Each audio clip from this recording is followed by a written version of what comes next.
Okay, so first of all, can everyone hear me? And once we confirm that, we can get started here.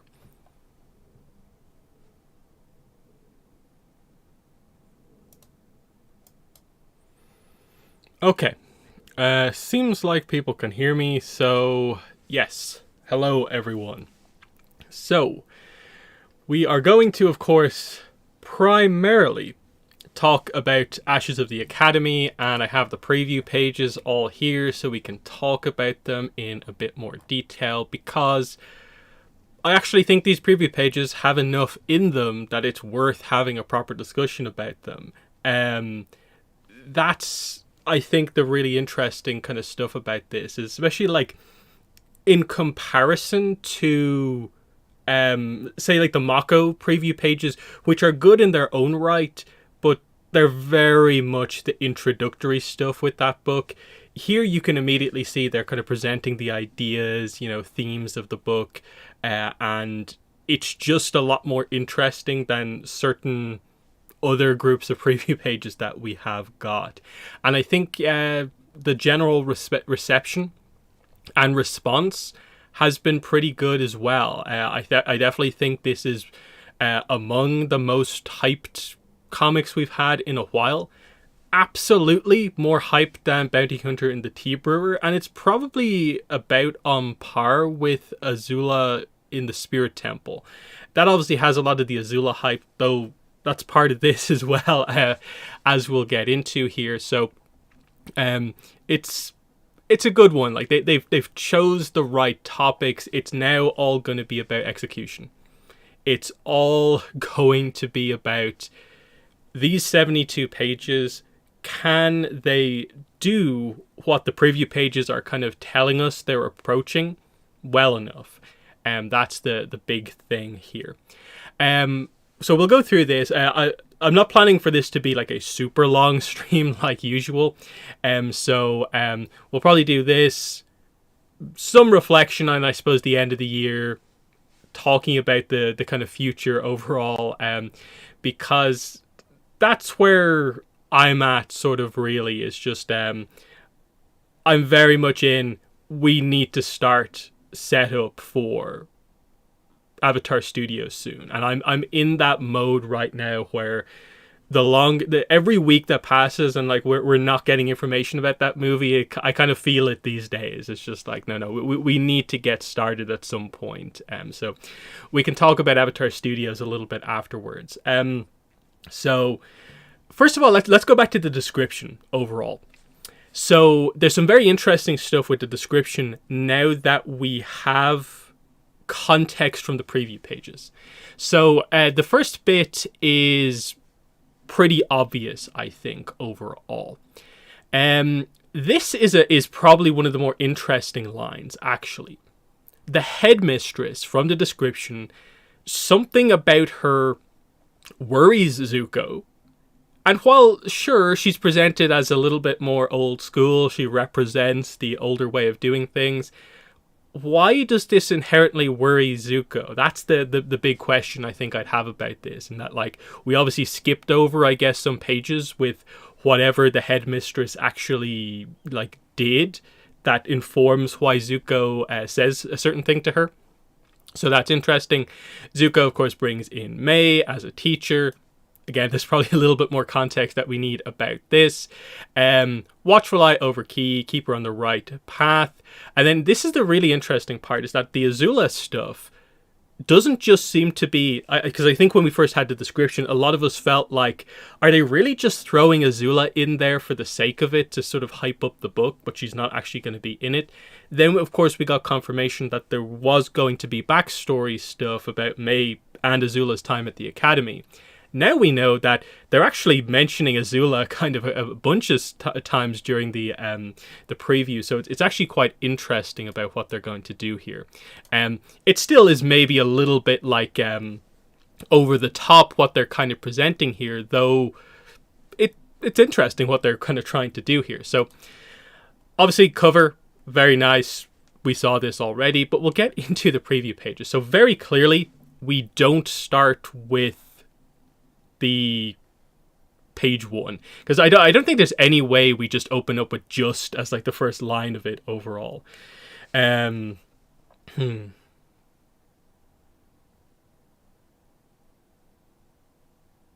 Yeah, headmistress's motivations. We'll try and find out what they are as we go through. So, immediately, Ursa is worried about Azula, her youngest daughter. How will she do? Zuko urges her not to worry. And then this is very interesting. Like, obviously, I think we've seen a bit of a sense of a certain amount of, I think, over-analysis about some of this stuff. I regretted sending Azula here. The Academy really brought out the worst in her.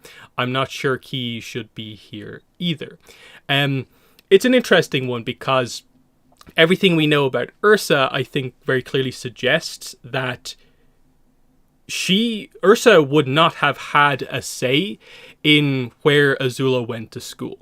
She was going to this academy, and that was it. And obviously, the idea here in the text, in context, is just that Ursa feels the time at the academy did not help Azula, given other stuff that was, of course, going on. Which I think is a very fair point. I don't really think there's anything else being kind of said here overall, except that we're talking about, like they say here, it's known for its strict curriculum and stuff like that. They talk about the harshness, the cruel culture of the academy gets brought up here overall. Yeah, it's a harsh place. And we know this from multiple stuff. Like, this is the interesting thing actually with the book as well, is that we also have to bring in like the Kyoshi era stuff with Rangi and like Heiran. The academy was effectively the same back then as far as we're aware. Obviously, I guess the switch to war times switch things around a bit, just in the sense that we're dealing with two topics. One of them is like the accurate history of the world, and then the other one is more of the sort of almost like militaristic aspect of the kind of Fire Nation, the competitiveness, forging people into stronger nobles effectively by pitting them against each other. These are the things that we are kind of talking about here. And even Rangi notes that she didn't enjoy her time at the academy. What does she specifically say? She says that she appreciates like the skills, what she learned there, but the implication is that she didn't like the culture of harshness when it came to rivalries against people who were her friends, or like could have been her friends, but they were forced to be rivals. That sort of idea. And she only felt free when she got out of there.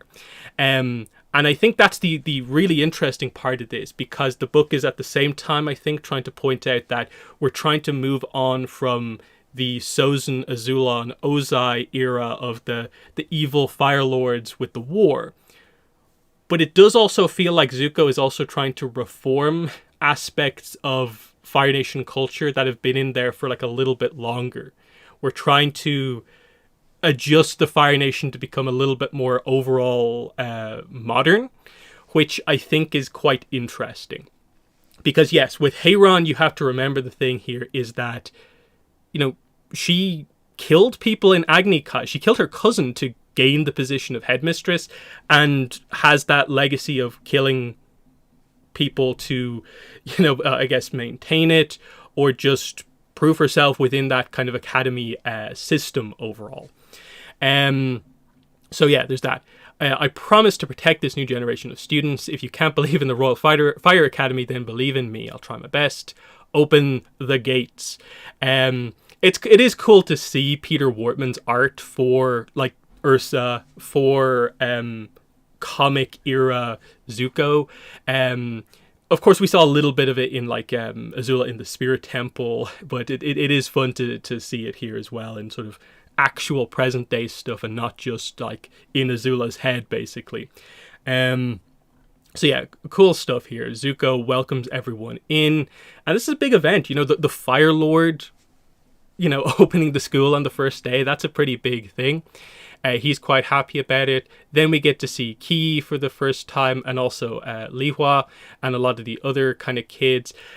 Which brings up the point straight away is, what's the deal with the uniform or not uniform at the academy? Because clearly some of them are wearing a uniform, but then there's clearly a mix of different clothing from different people. Like, Lihua and Ki are not wearing the exact same thing, but the colors are similar. But then you can see others are wearing like white, kind of tan, just kind of the maroons and kind of reds of the Fire Nation. But then very clearly, if we just skip ahead a little bit here, this is the actual uniform here as well. So is this just a thing where, like, I have a few different ideas about this. Is that, one, is it people from higher years?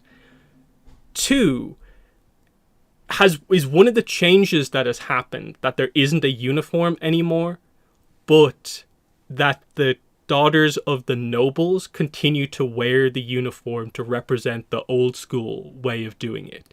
So you can see that there's a mix of sort of the newer students under the new approach, not, especially for first years, I guess, not wearing the outfit, but then others still wear it. I don't know. Bit of an interesting point here, because there is quite a bit of variety in all that sort of stuff. And yes, one thing we get here as we go into this is that the academy is now open to everyone.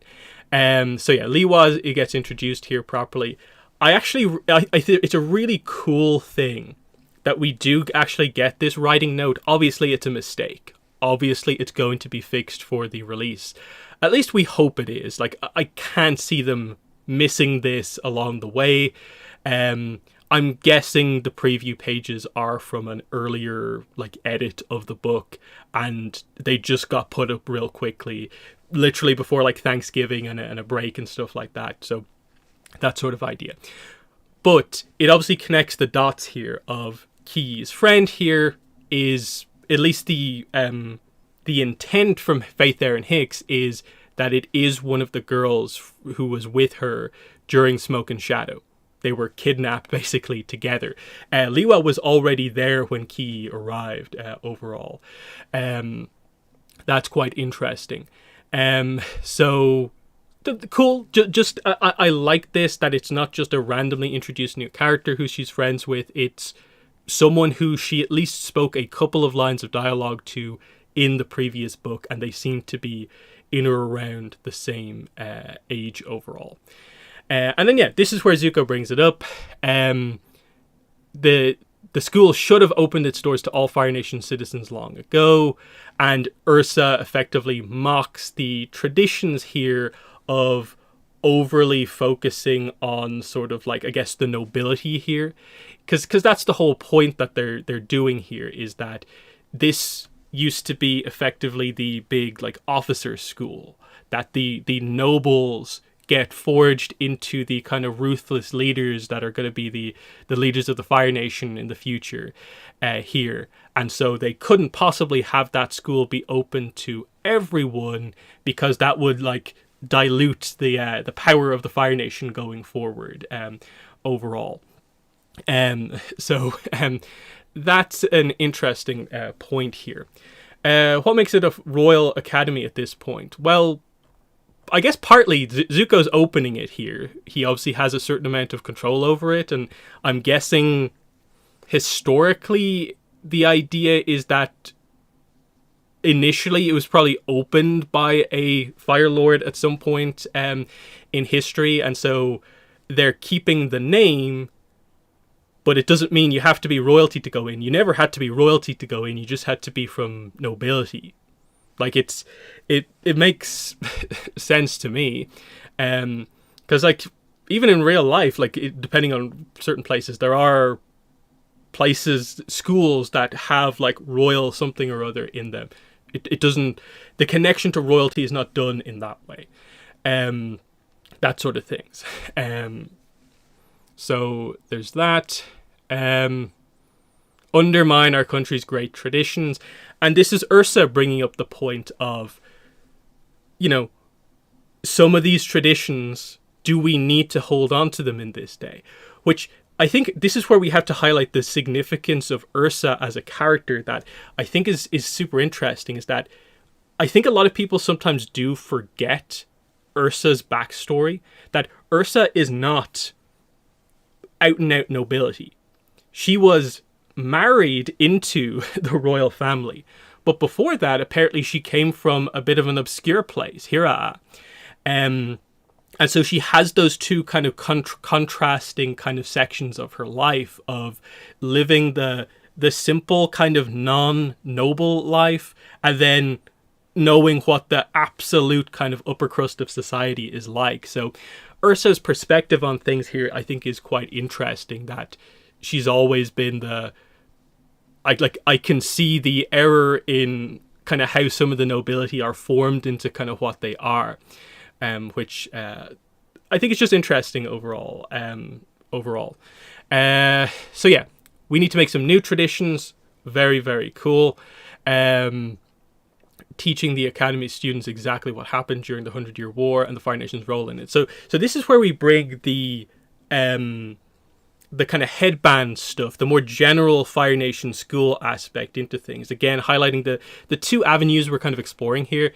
This is, we need the kids of the Fire Nation to be taught what the actual history of the 100-Year War is. That, this was not started because we were provoked, the Fire Nation was provoked, or there's no great reason for why we did all of this.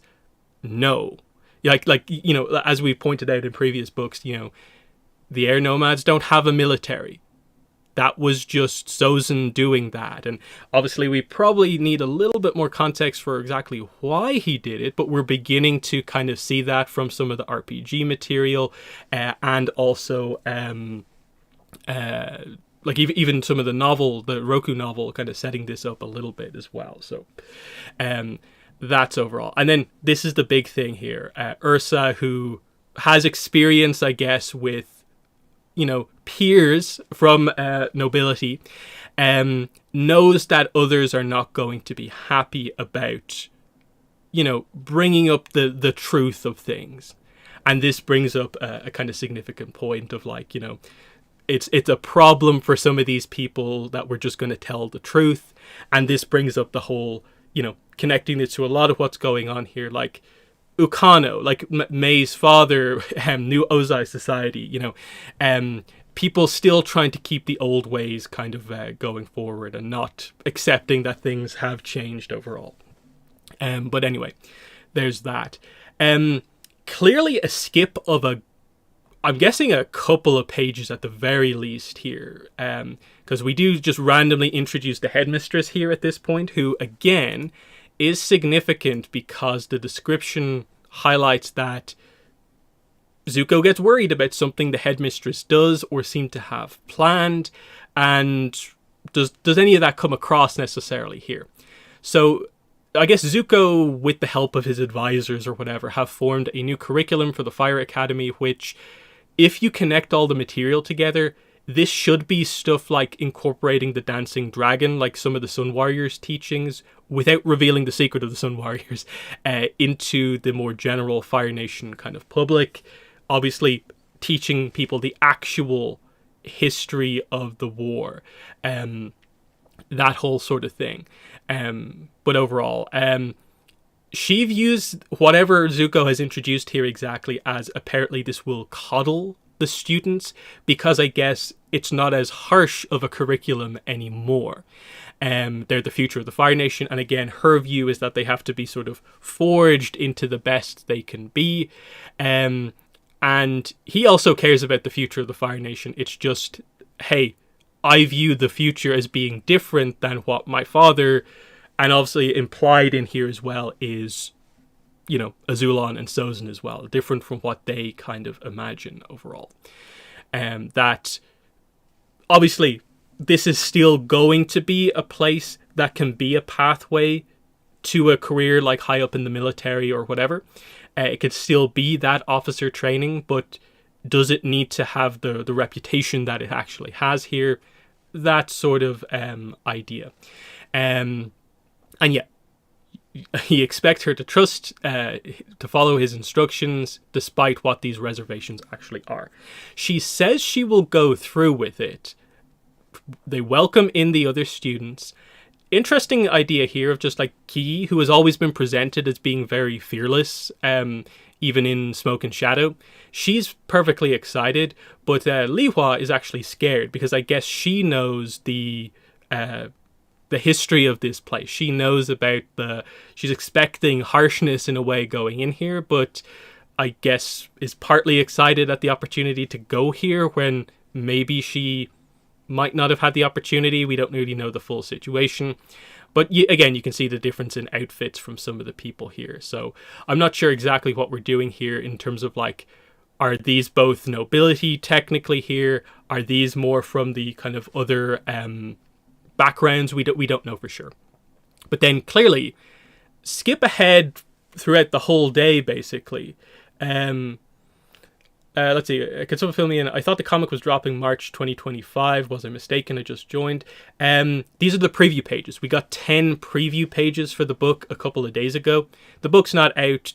We're just going through the preview pages that we have. And again, this is normal. Preview pages pretty much always come out for the comics about 4 months before release. So this was on schedule. This is why I was actually able to be the first one to kind of find them online and kind of spread the news around. Because I knew they'd be coming at some point. So that's what we're doing here. But anyway, bunch of pages skipped here. Because I don't think there's any way we just skip through the entire day. I'm guessing we might get to see some sort of a sense for like, are they teaching the right history? Is there firebending class that happens? Or is it just a speech and introduction because it's the first day? Who knows? But either way, we end up, I guess, either at the end of the day. Is it a training exercise? Is it like their recess or whatever? I'm not really sure what the situation is here. But either way, this girl is saying that she's better than them in some way. Ki's trying to defend Lihua. Lihua wants her to move away. And then, yeah, here's a bit of the kind of harsh treatment here that, like, the idea within Fire Nation culture is that this character here is probably going to be praised for doing this rather than punished for kind of being a kind of bit of a bully in this situation. The idea of, you know, they're trying to weed out the weaklings effectively. That is kind of part of what this is about, but that's clearly not what the new curriculum is about. So yeah, Lihua takes a fall here. How high up is it? It's a reasonable height, especially for a kid. So like, you understand why Ki gets a bit mad here. She firebends up. This girl now takes a fall. Ki follows her down. Obviously, this is where the one thing we don't know is how long has happened, how much time has passed between Smoke and Shadow and now. This has always been one of the weird things of like, we don't really know the exact timeline between a lot of these comics and now. Because obviously Ki was of course introduced in The Search. There is a bit of a time skip after The Search going into like the Rift, which plays into kind of Smoke and Shadow, which plays into North and South. There's definitely a little bit more of a time skip going into Imbalance. And then where most of the recent comics are set is in the kind of post-Imbalance timeline, but we definitely haven't moved too far past that. So I always use Aang's age to judge this. So obviously Aang's 12 in the show. We go through basically 3/4 of the year for ATLA. So Aang is 12 or 13, depending on where you view it at the end of the series. There's a 1-year time skip at the very start of the comics within the first few pages of The Promise.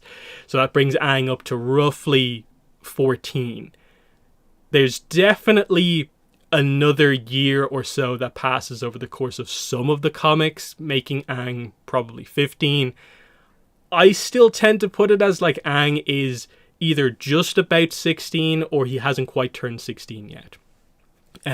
So this would put this as potentially like at most maybe a year after Smoke and Shadow, but I don't really know what to make of that. The timeline's obviously been very kind of weird about this. But either way, I think you can tell time has passed. Ki has obviously had some training. She had her big awakening as a firebender in Smoke and Shadow. Zuko, I guess, has obviously done some amount of training with her, which I guess from a pure safety point of view, you just have to do with any new firebender, just so that they can control their fire.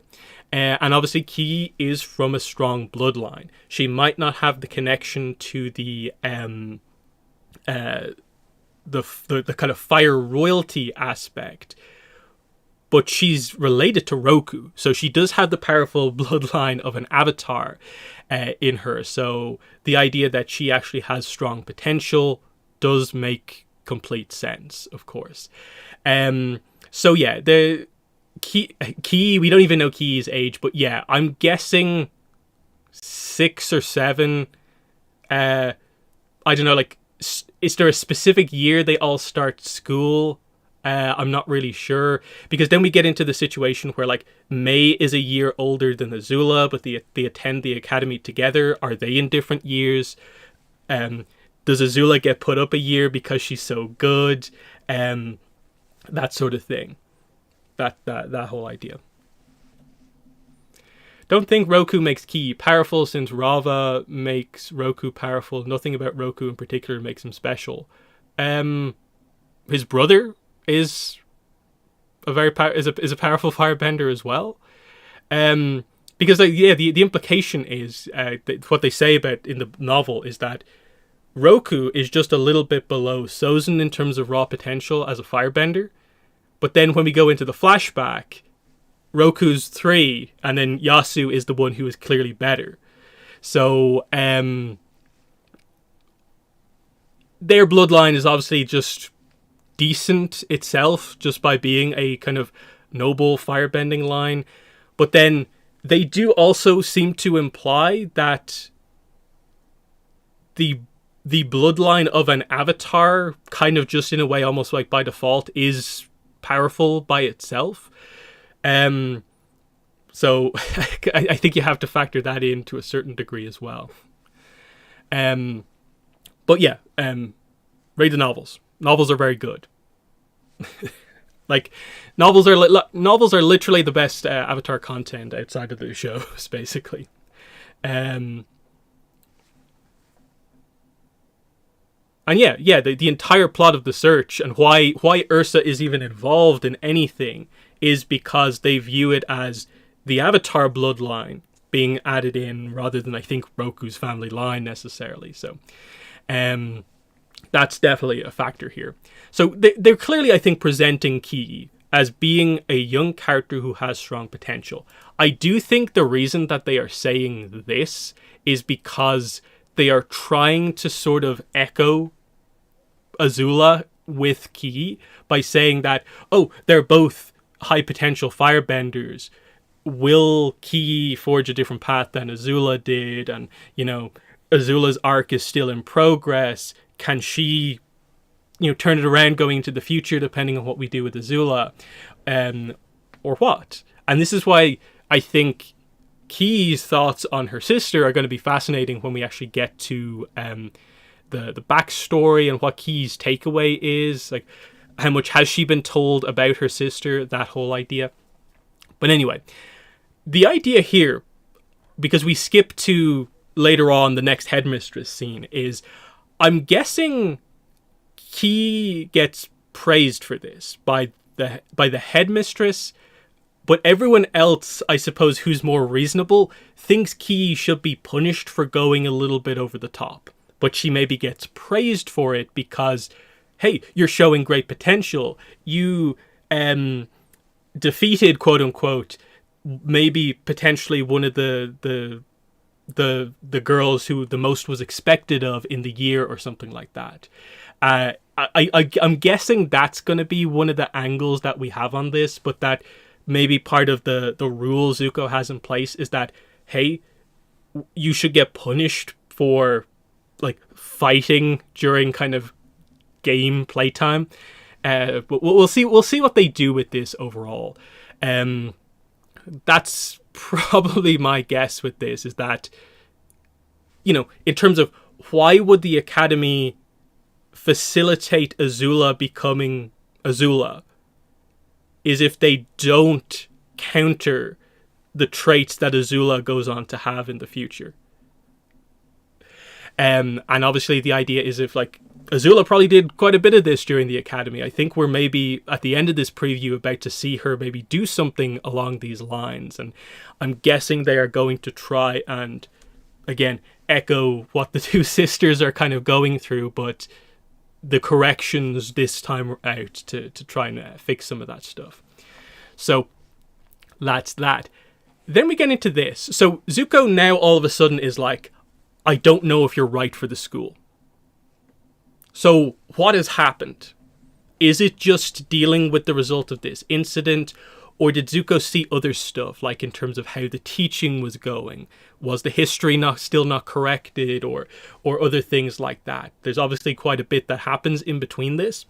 She then tries to defend her position by basically going, hey, you don't want to get in trouble with the influential nobles who support me.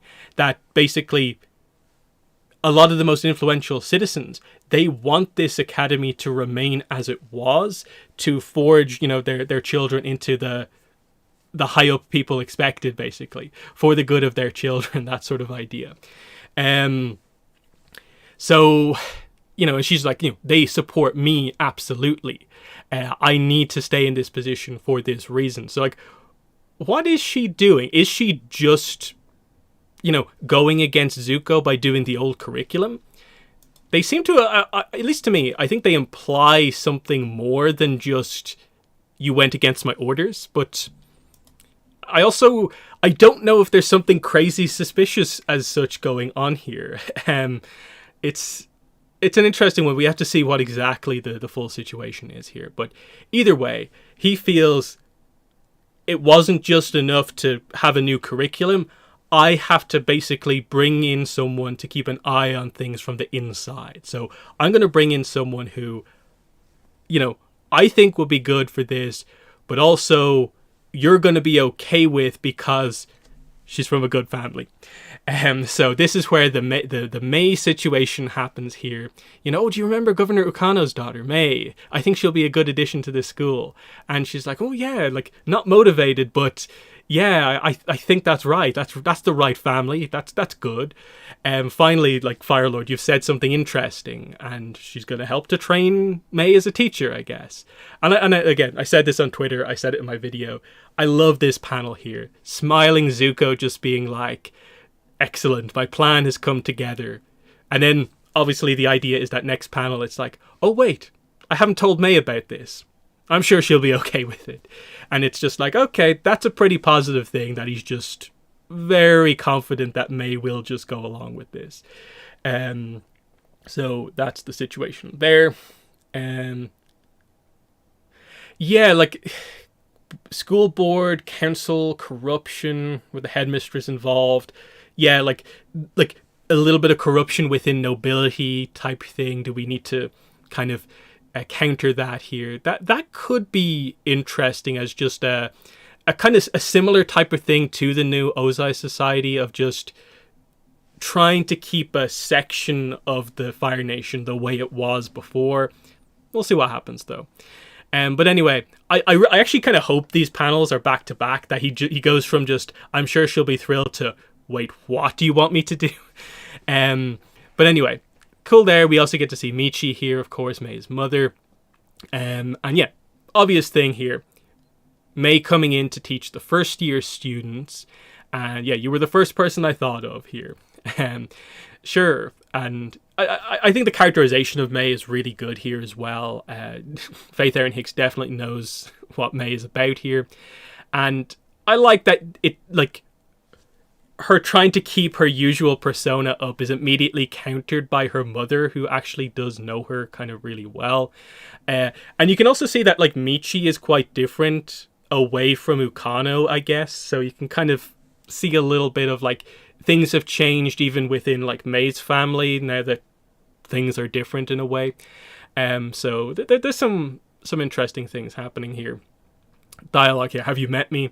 it's just an act. You have a sensitive heart underneath all that gloom, which is the case. Like, we did see this, especially in Smoke and Shadow. We saw how upset Mai was when Tom Tom was taken and she didn't know if they'd get him back, that sort of idea. So yeah, like, just, I like the comics. I think have been very consistent with the characterization of Mai, and it's really, really good stuff here. But yeah, Michi has also evolved too, which is nice for not a character we know too well. Then this line I think is actually quite interesting. You're great with Tom Tom. Oh, that's just expected of family. But for Zuko, it's like, well, you know my family, that's not actually expected. And you know that too as well. And so there's another Azula reference here overall. But then he brings up that there's another reason I need you to teach at the school, which is this where he... is just like, hey, could you specifically watch over Ki? Or is it like, I need you to keep an eye on the headmistress and sort of the inner workings of the academy? Like, tell me if they tell you to do something specific with your lessons or whatever.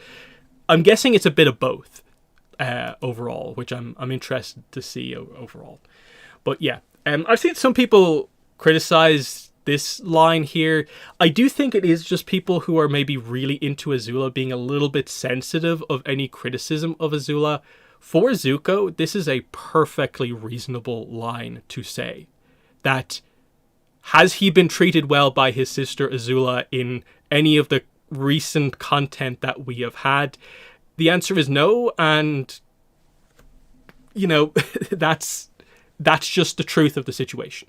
We're still in the middle of this Azula arc, that a lot of it is now on her to make the change and attempt to do the reunion here. That the reason the characters aren't immediately forming a plan to go after Azula is because they have. We already know from Azula in the Spirit Temple, like, Zuko basically has Ty Lee being on the lookout for Azula at all times, more or less, and that they know she's not ready, basically, to have this conversation.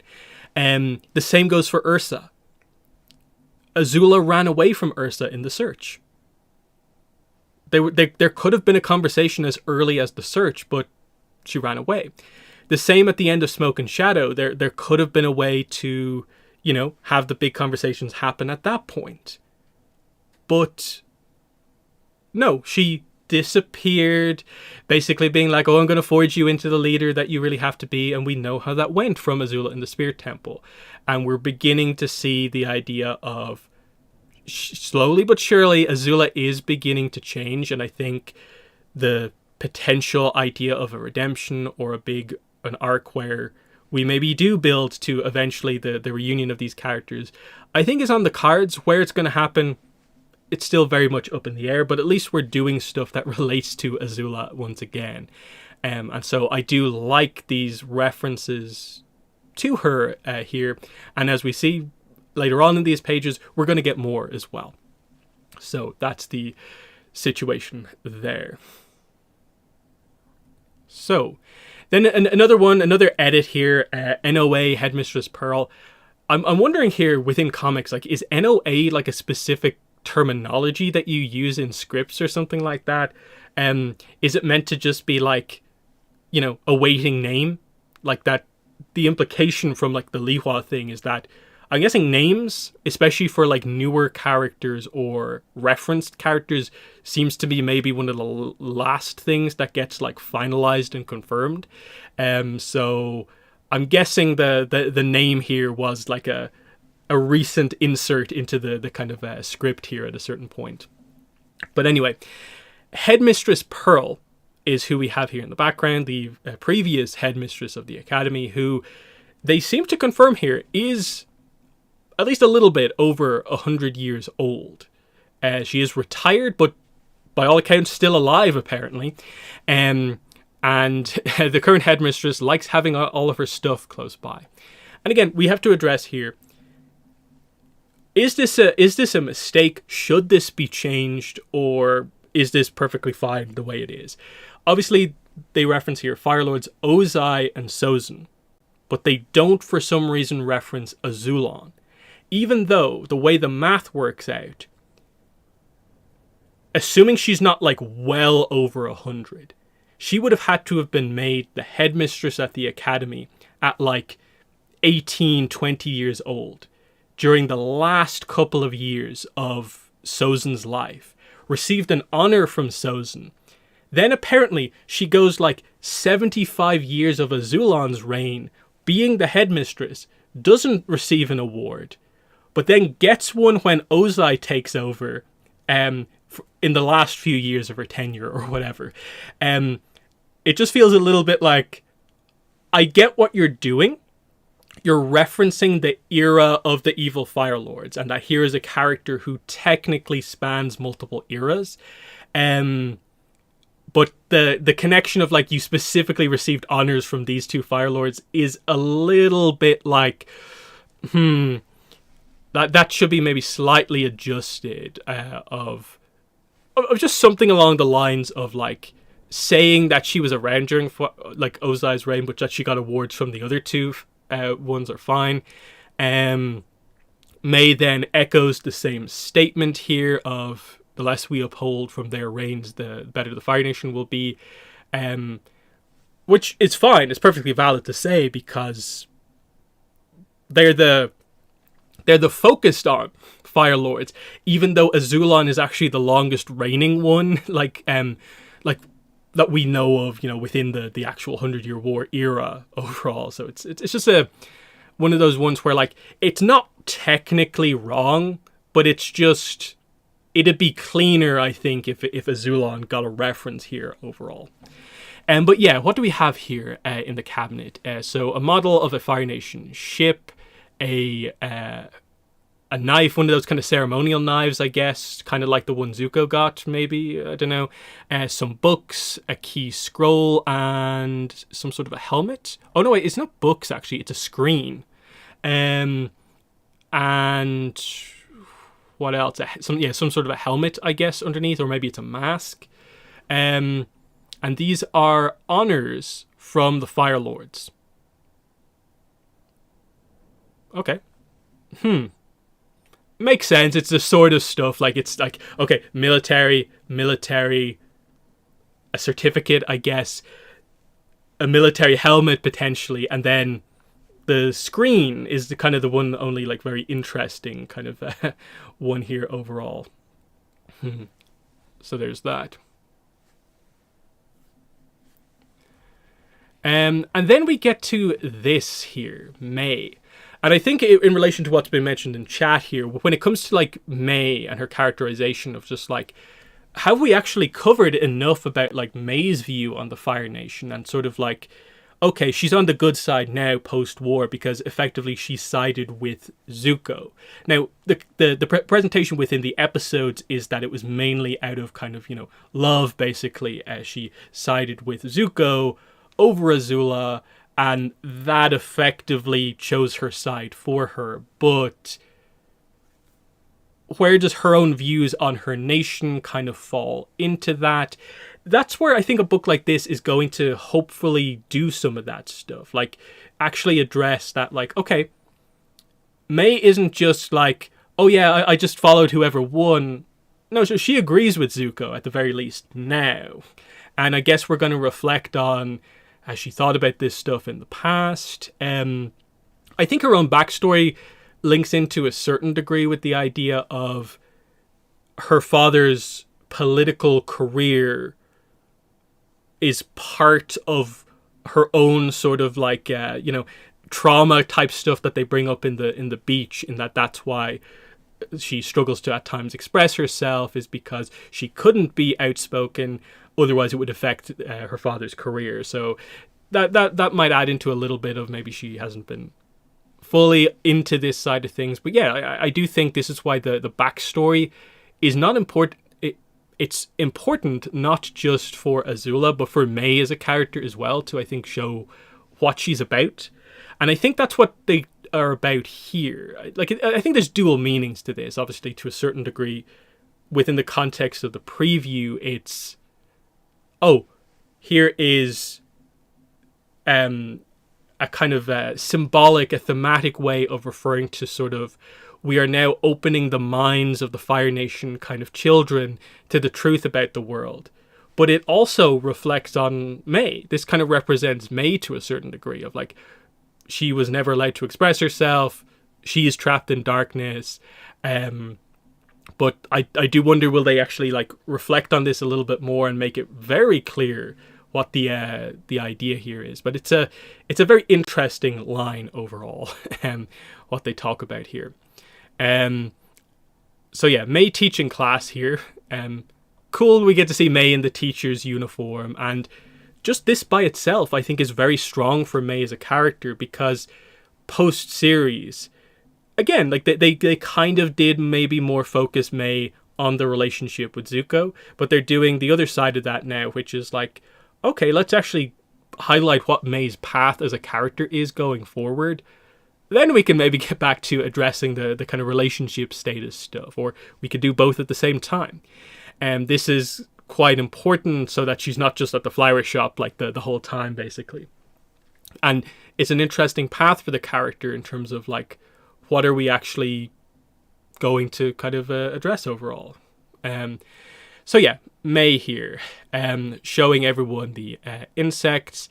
She looks at the books. She looks outside. Decides, yeah, we're going to go outside.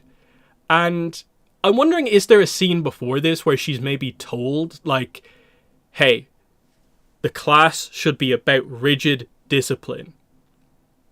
Focus on the books. I doubt they maybe said don't go outside specifically to her, but she can tell in her head that the intent probably isn't for the class to take place outside, but she's going to do it anyway because in her mind, she gets it. This is more in line with the new curriculum, what they're trying to do here with the kids in terms of improving things for the better, in terms of like, hey, we can have some fun too. You know, it's the dance party approach style thing here of like, hey, we can have a mix of these things. It doesn't need to be just completely all about discipline and all that. So cool stuff. So outside it's going well. They seem to enjoy the class. One thing I suppose is this the same girl from before? I don't think it is. I think the hair is different, but you can see someone in their class is wearing the quote unquote like uniform. But I'm wondering, will they address that stuff overall here? Because it would be an interesting turnaround if like suddenly they're on good terms with the bully kind of from before. But we have to wait and see what exactly happens here. But yes, the headmistress comes up. What are you doing outside with the children? Teaching them about these beetles. And this is the big point here. And this is where I think Mai is really well characterized here, especially this kind of post-comic, post-series kind of Mai. How will learning about the beetles enable these children to become leaders of the Fire Nation? And just the question by itself is kind of like, they're 6-year-old kids, and it's like, I get having ambitions for them, especially like from her perspective coming at this from like, that's what the Academy's always been about. But if the Fire Nation is taking a different approach here, Mai represents that, because it's like, hey, it probably won't, but they're kids. And then this is the big one here. The children need discipline in their education. They need to be taught the art of war and politics, not the life cycle of bugs. And just straight up, like, no, it's just like a complete disagreement from Mai here. That's very, very strong. Actually, I don't think they do. And this is the point here. It's that, we don't need all the kids to be military tacticians. We don't need them all to be Fire Nation politicians. Like, some of them can be, like, especially in the later years of the Academy, like, they can maybe focus in that direction. But like, for now, like, we can focus on some of this other stuff as well. And especially, like, I suppose, like, thinking about it from like an era perspective, we are going into kind of an era of everyone coming together, the nations coming together. you can't just be focused on the kind of military stuff, or you'll get a little bit lost. You need to focus on other stuff and having more, maybe more scholars, depending on what the situation is here. So it'll be interesting to see what actually kind of comes out of this. What the net result of this overall is by the end. But yeah, we have this is the final page then here. So, I wonder what is this Mai in. I guess this is her like slightly after this. Does she just go straight back to the lesson, or is this just a little bit afterwards? Either way, she's specifically looking after Ki here on this tightrope, which I guess that's a certain thing for the kind of Ty Lee situation there. Of like, I guess the tightrope's always been a part of the academy in terms of like playing, and I guess that's a part of it. So that's kind of cool little stuff. Liwa wants to try this, of course. And then the big one here, and this is like Ki properly jumping into the spotlight in the comic here for more or less the first time to a certain degree. It's like, hey Mai, you knew my sister Azula when you were at the Royal Fire Academy, right? Yes. What was she like? And I like the question as well. It's just like, you could tell that like she has actually had some interaction. She has seen her sister before, but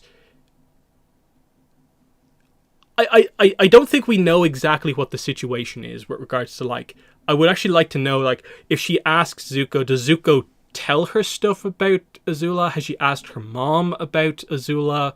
Anyone else? She clearly feels, okay, I can ask Mai about it.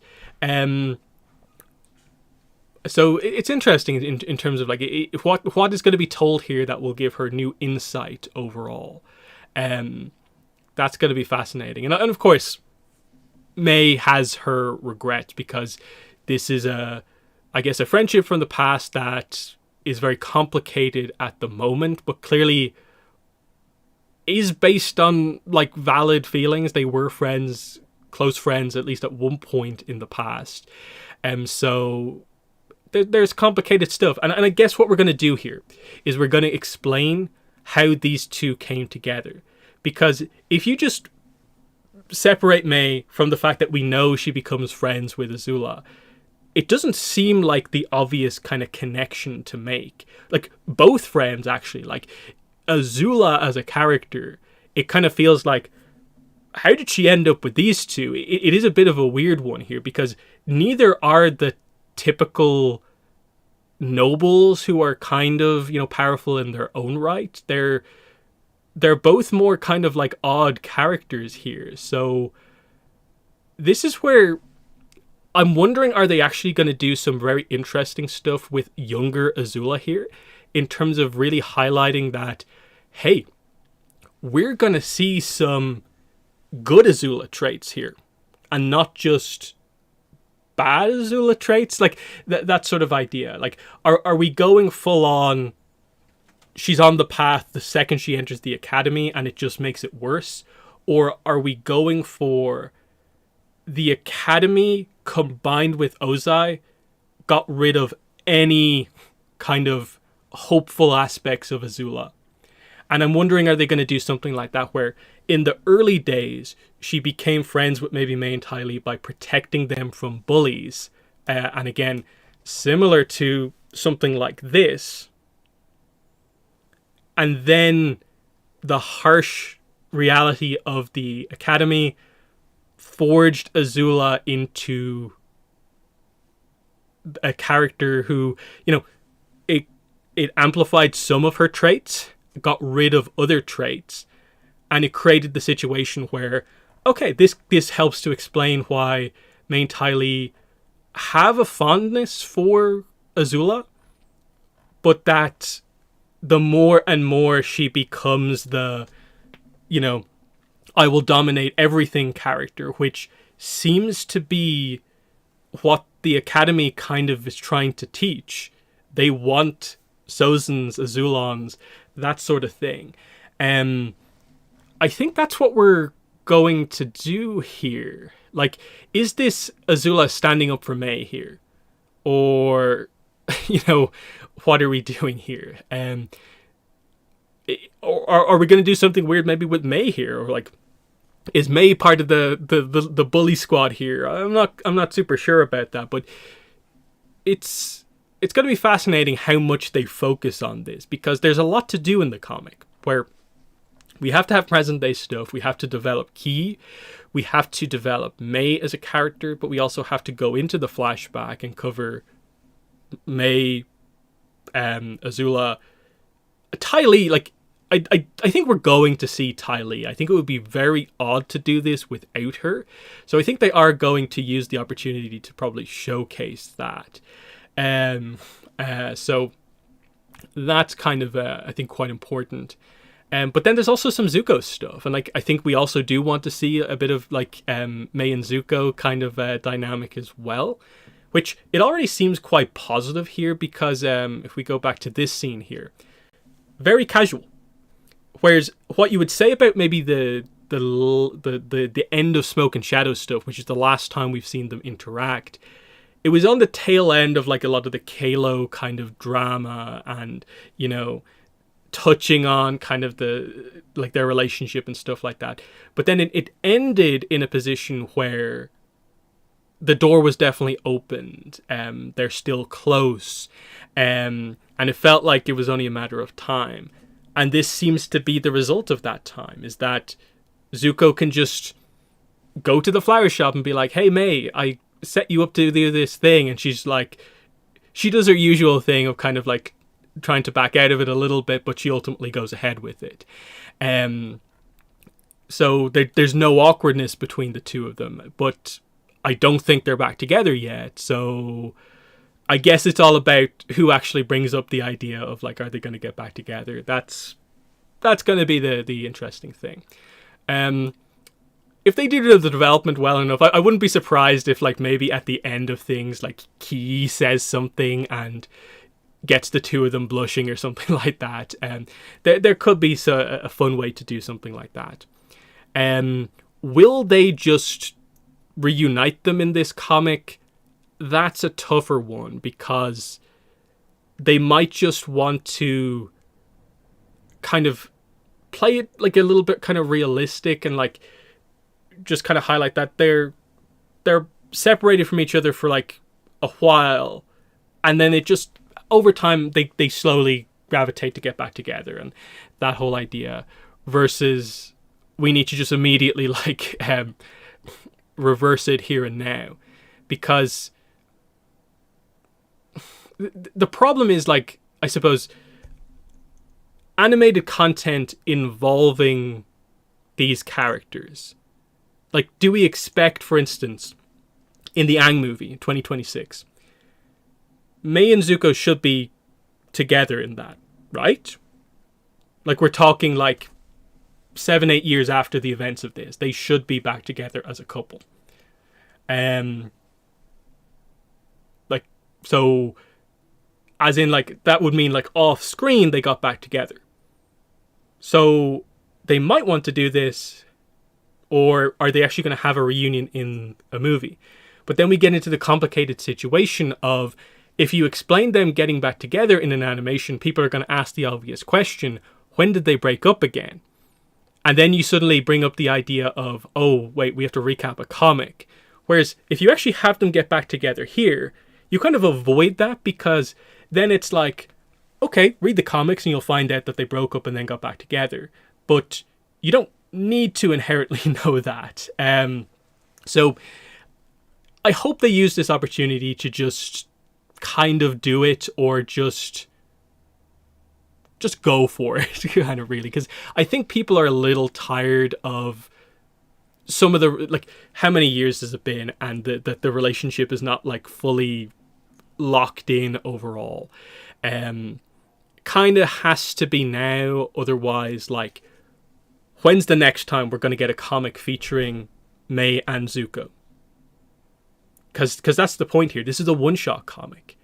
The last time these characters appeared in a comic, like, properly, Zuko is in North and South, I understand, but in terms of the plot that we're actually dealing with here, 2016, I believe it was, Smoke and Shadow. 2016. Like, 2 years after the end of Korra, which we're approaching later this month, 10-year anniversary of the end of Korra.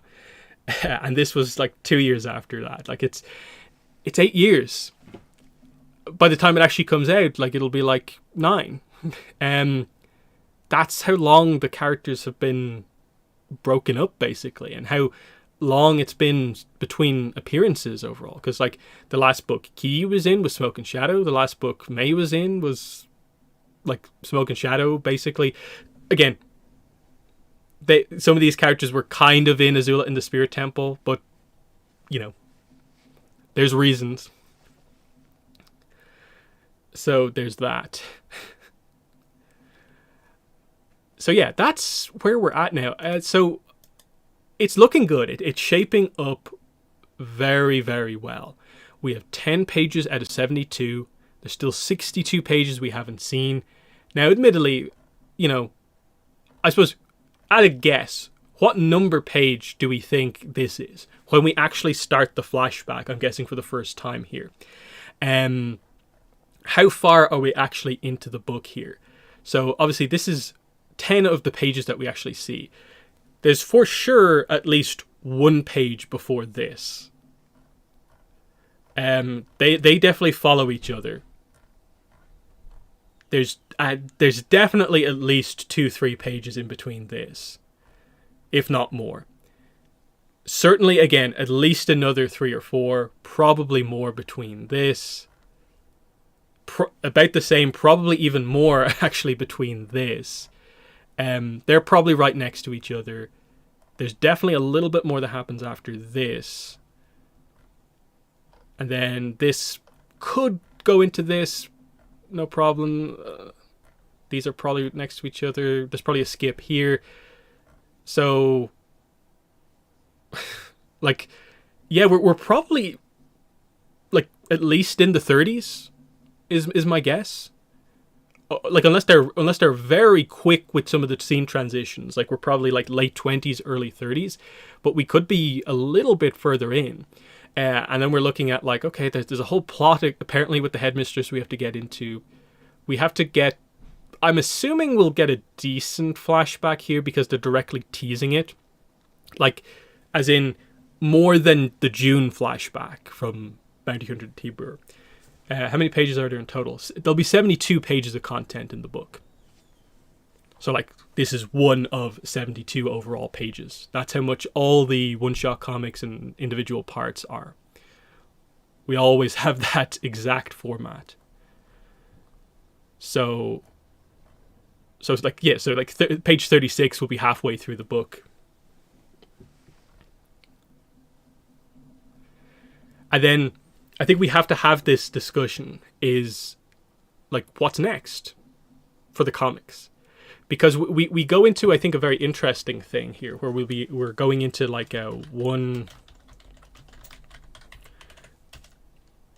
one-shot trilogy 3, because this is the 6th Avatar one-shot. So Azula, the June and Iroh comic, and this are going to be collected into a library edition, and then we'll be looking for probably what's next. But then, are we actually fully locked in that this is what's going to happen next? Because publishing is ramping up next year.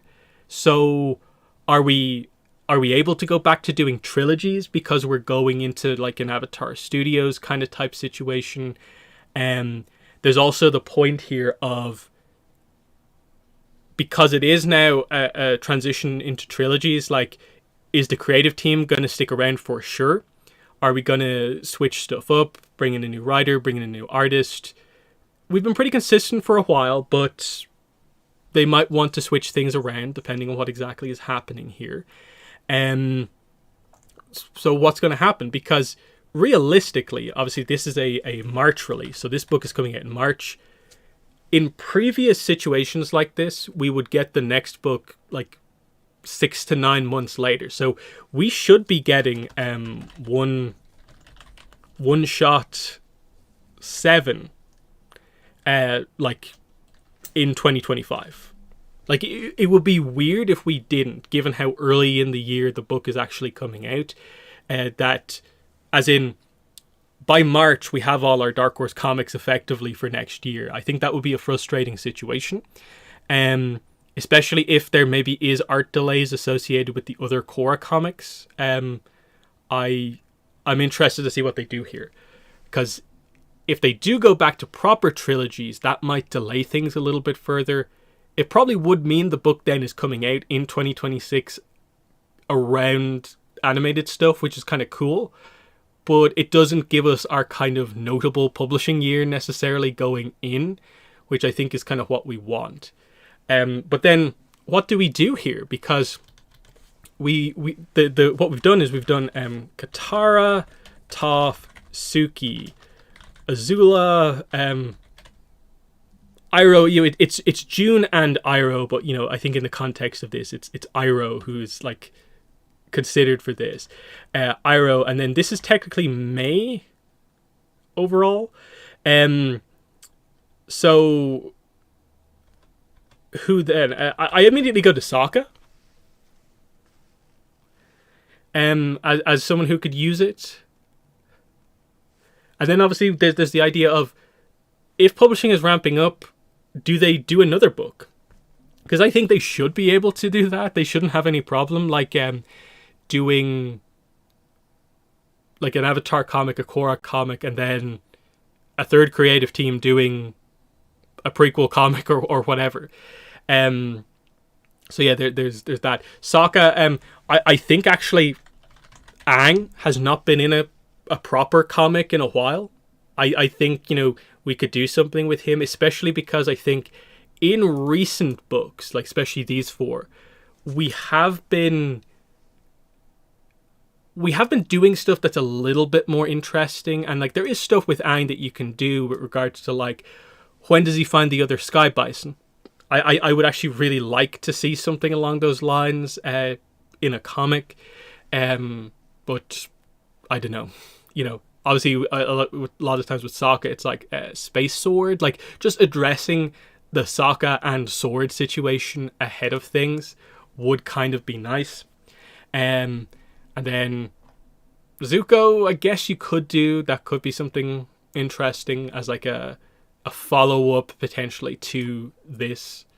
Because to a certain degree, it would then create an interesting situation where like Azula in the Spirit Temple, Ashes of the Academy, and then another book is effectively a trilogy of books acting as a sequel to Smoke and Shadow.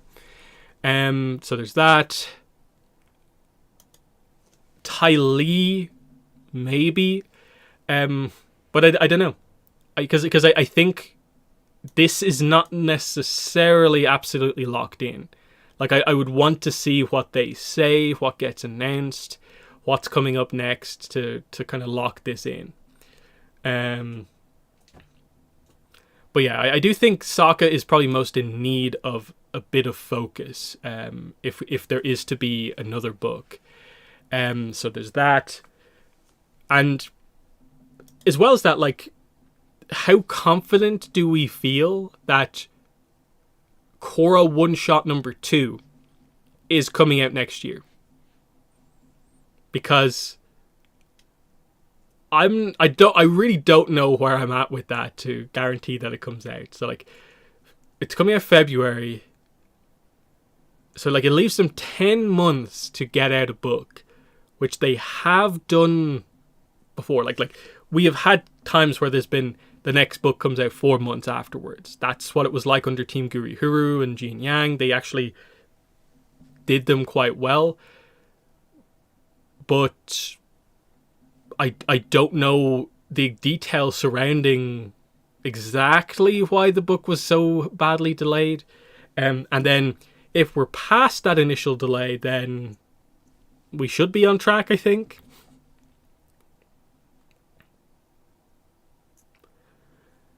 But yeah, that's the big thing with publishing at the moment, is just that the sandbox storytelling with the one-shots basically was meant to be sort of like, these are fill-in comics while we do Avatar Studios stuff in the background.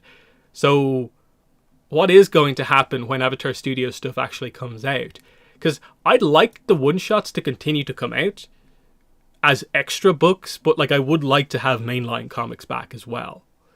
Because I think you can see that, especially with, I would say like the first two, they thought, I think they could maybe get away with the stories being a lot lighter, but then they kind of realized.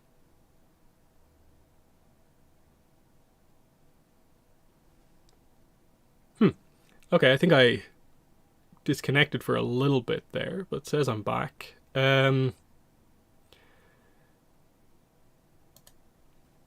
Anyway, yeah,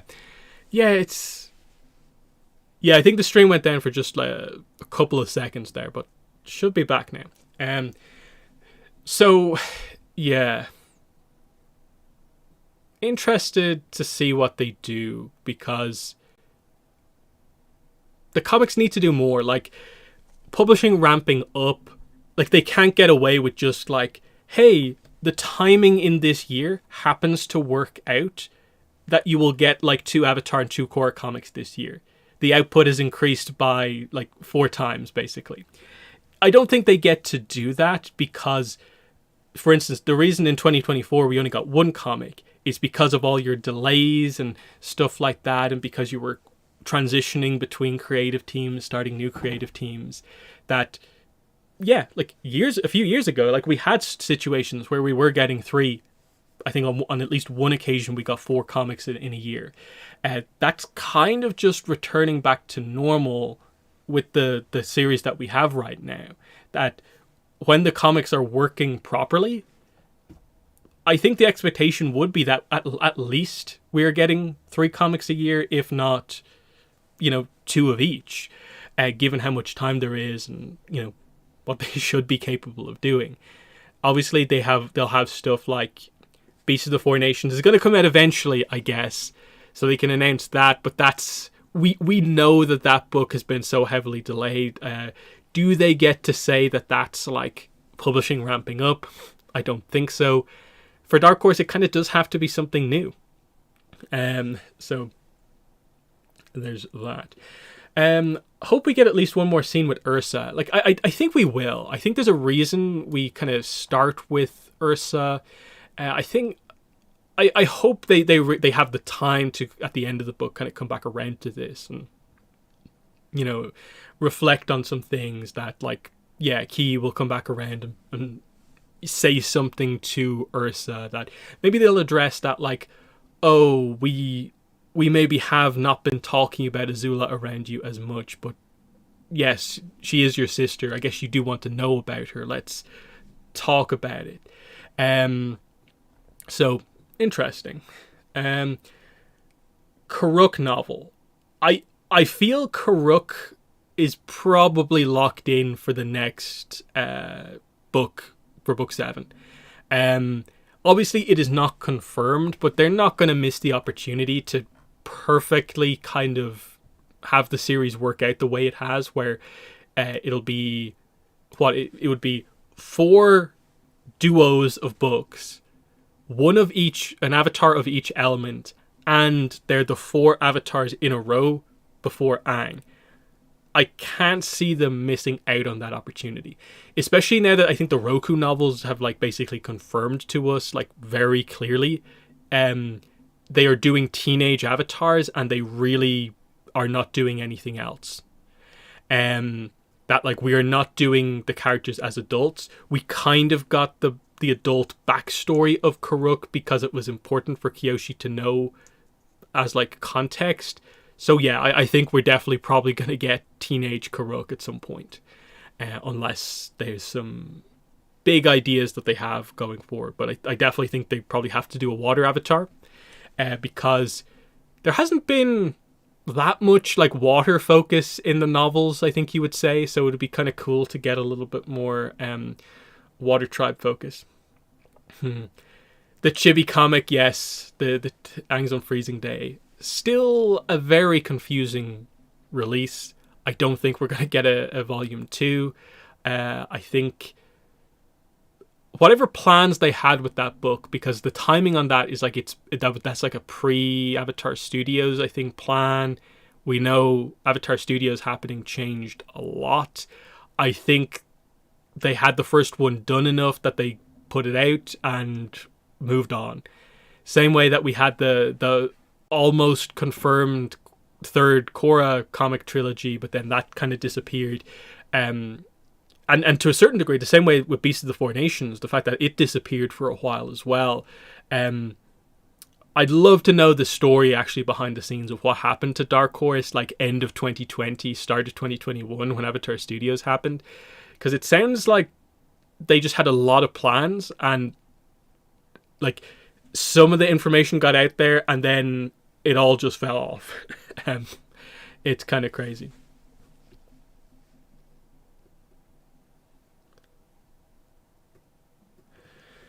Let's see, how is it going with my Avatar 2024 and 2025 preview videos? Yes, okay, so with these, I have most of the, I would say, like, information, kind of like the images for the review video done. Probably have a few more to do. It's just one of those ones where, like, I still have a few weeks to work on it because, like, I'm going to wait until... When am I going to put out the first one? The review, I guess, probably like middle of December, maybe last week in December, depending on how news is maybe looking. But that will be ready to go for the most part. I have most of the time-consuming part of it done, and then the easy part is actually just recording the audio. That's actually the probably the most simple part. Editing is never too bad on those either. It's just... here's a massive information I have to kind of split up into kind of presentable chunks, while also kind of doing a little bit of a history lesson on what actually happened in the year. So this is where my channel itself is actually super helpful for these things, because just looking at my news videos is like probably the best like source of what all the Avatar news was in a year. That like I could spend hours looking elsewhere for news, or I could basically just look at all the titles of my videos and be like, oh yeah, there's everything. Maybe click into a few of them and find pretty much everything. So that speeds up that video quite a lot. The preview is... I haven't started on it yet, though. Which is it here? Is it this? No, this. This information is part of the reason this video that I put out, I think, earlier in the week, was ahead of sort of speculation about what was happening.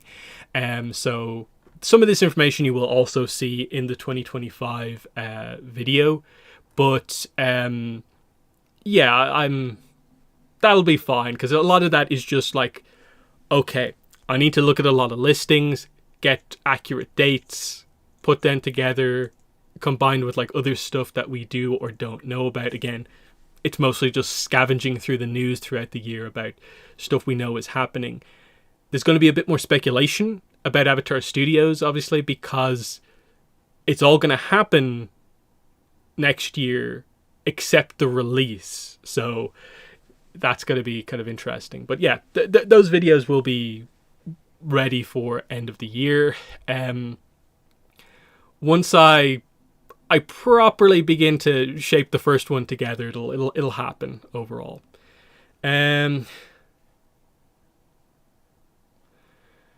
see, what's this? Quick question. There was a leak for a second Funko Avatar The Last Airbender NFT set coming next year. What are my thoughts? Was there? Let's see. Avatar...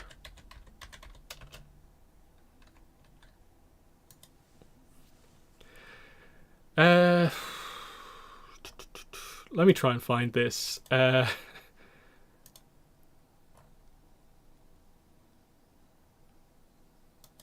Oh, wait, here it is, actually. What's going on here?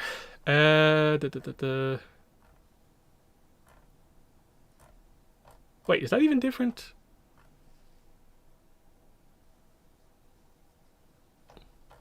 That looks the same. I don't know.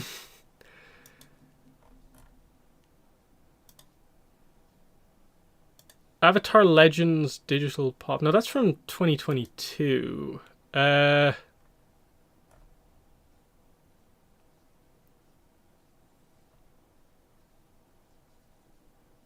I'm not sure. Who are the characters? Because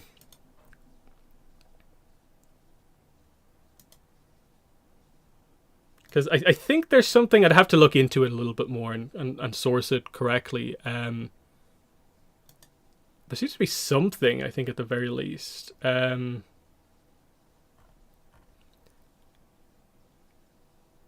I don't know. I was not a fan of this. I don't think a lot of people were particularly excited about this. I think it seems to appeal mostly to a lot of the people who really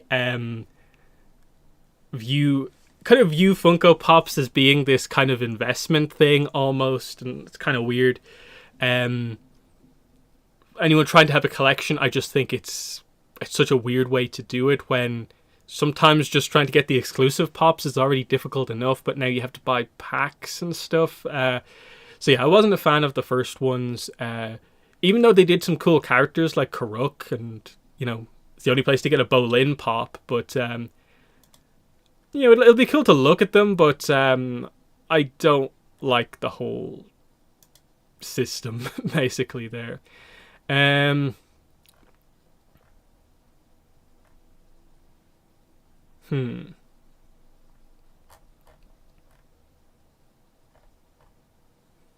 yeah, I'd have to look that up a little bit more. But yeah, merch. Merch notably, I think, is one of the things actually in relation to the 2024 video. I don't think the section in my video on merch is going to be that big this year. I don't think I'm going to just not mention anything, but there really wasn't that much this year.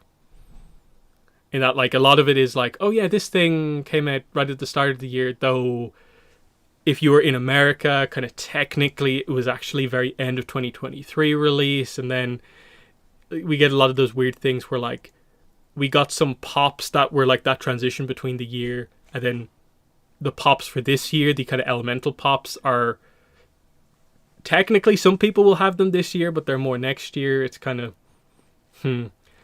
interesting. But yeah, we are going to be getting more merch next year. Of course, we're going to have the big Jazzwares toy line. Let me just get up that information, because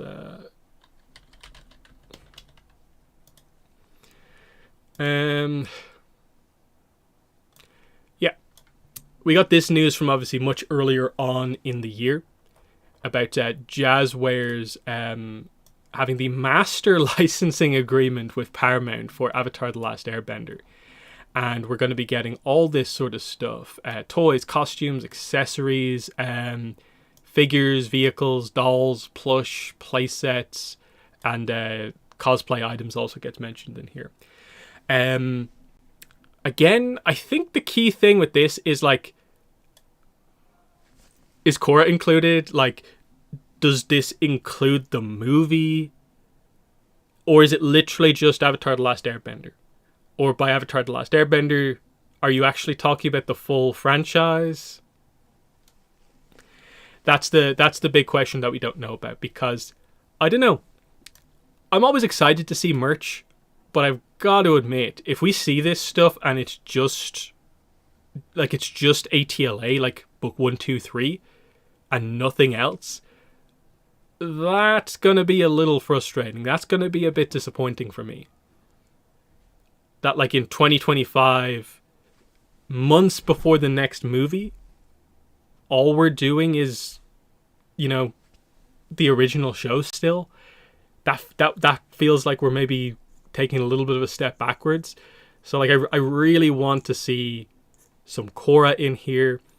I hope included in this is movie line or whatever, that it maybe will launch with lines about ATLA and Korra, maybe some Avatar Legends characters, but that it will also have the ability to add the new stuff in when it gets added.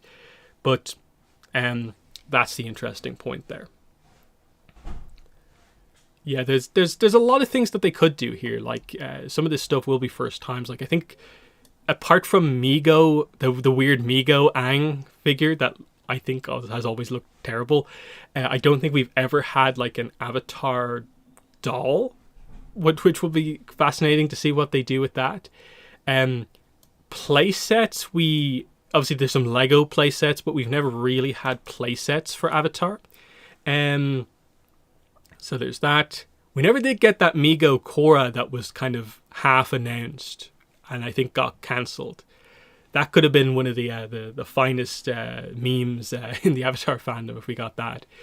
But yeah, the vehicle stuff, of course, I think we've seen bits and pieces of this before. That's probably the animal line as well. This will be cool because like in terms of like when news is actually going to come out, like don't sleep on the merch. Like I'm gonna guess we're gonna hear some sort of a leaked information or something will be confirmed about the movie through toys in some way. That's going to happen because it's a movie and it seems like it's going to be a big push. But we'll see what happens overall. Either way, it'll be cool to have a proper toy line plus other stuff that they actually decide to put out. Because yeah, this is, I suppose, what we need to kind of discuss now is that like I said at the start, I'm in anticipation mode for this movie now. I think I just officially have kind of, especially writing up some of the stuff for the year in review, it's like, we can't do that again. We can't have another thing where all that happened this year was one comic, one novel, RPG book, Netflix Avatar, sure, but it's its own separate thing. This was not a massive year for Avatar. Next year has to be the year we actually are allowed to be excited. And that's just in my head now, and I'm just full on like, we need the first proper piece of news about this movie like as soon as possible. So yeah, lots of stuff, like I said, in this video here is like, compared to like a lot of what they do here, big one is going to be these two. Title reveal, logo reveal. The fact that we still don't have these things like locked in for this movie is kind of crazy. And we need to get these confirmed like kind of as soon as possible in my mind. So what are we doing? And this is the question. I've discussed this on multiple live streams before. This is the current working title. This is what the copyright listing says. And then this is the previous rumor. Obviously, Lost Realms seems to be the kind of finalized version of Hidden Kingdom. So I don't think Hidden Kingdom is really in play necessarily. But what are we doing? Is it just Aang the Last Airbender, Lost Realm? Where's Avatar in this? Can they use Avatar? Avatar Legends? A lot of questions. Obviously, a big thing we're going to be looking on the lookout for is any official information about like the date for this movie and if it gets changed or adjusted at all. I feel it's not going to move too much, but I kind of would be surprised if it keeps January 20th for the next 13 months. Like if the movie actually ends up coming out on January 20th, I think I will be a little bit surprised just because it is an entire year plus where a lot of other movies are going to move around. I think this will move a little bit, but I think it'll just be like literally finding a clear, free week for it to kind of to aim for. Because again, as I covered in this video, if you look at when a lot of these movies do these are Paramount movies, Sonic 3 and Transformers 1, when they do their trailers compared to the actual release, we're not going to get the big information until like 6 months, 5 months to go. But before then, there will be stuff just because, the movie has to go from effectively being unannounced to people actually know what it is. Because I don't know, what is people's views on this? Like, because at least in my mind, while technically this is an announced movie, I still feel like it hasn't actually really been properly announced. That's kind of my main thoughts on this. Like, it's in terms of how far along we are on the marketing kind of cycle, we're at like 2-3%, that sort of thing, where like we still don't have a locked in title. Apart from this one leaked image, we don't have like any visual associated with this movie. It's a frustrating situation. Are you getting a review copy of Ashes of the Academy? I don't know. I have applied for it. I have sent in a request, but I never know until I get the yes or no back what the situation is there. Obviously, I did get a review copy for the Mako comic, and this is obviously happening just a few weeks afterwards, basically. So I would hope I get it, but I never know because, like I said, I didn't get a review copy for Bounty Hunter and the Tea Brewer. So, never know what the situation is. I think the fandom gets value out of them. I think they're good videos to get out there to give a bit of a different kind of type of hype for the books. But we'll see what they do with it overall. I'd love to read it, obviously, and make a video, but have to wait and see what they say.